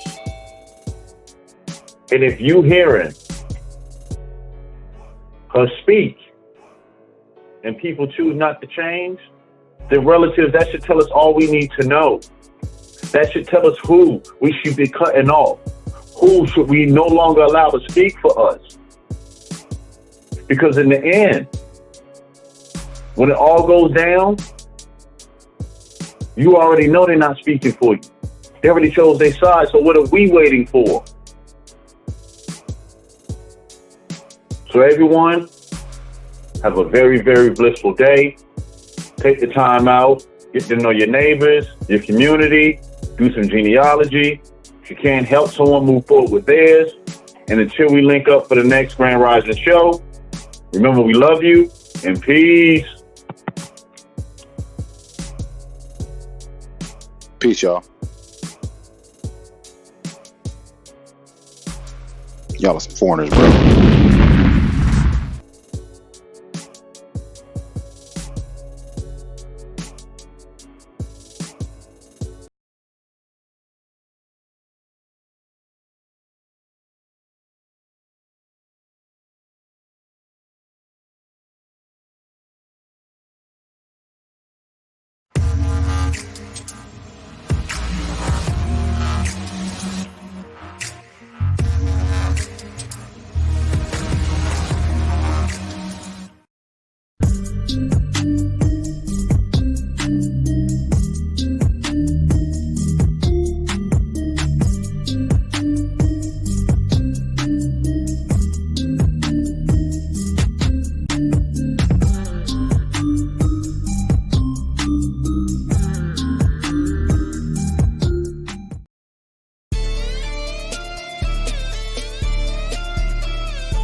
Warning, warning, warning. Hard hats, pickaxe, shovels, boots required.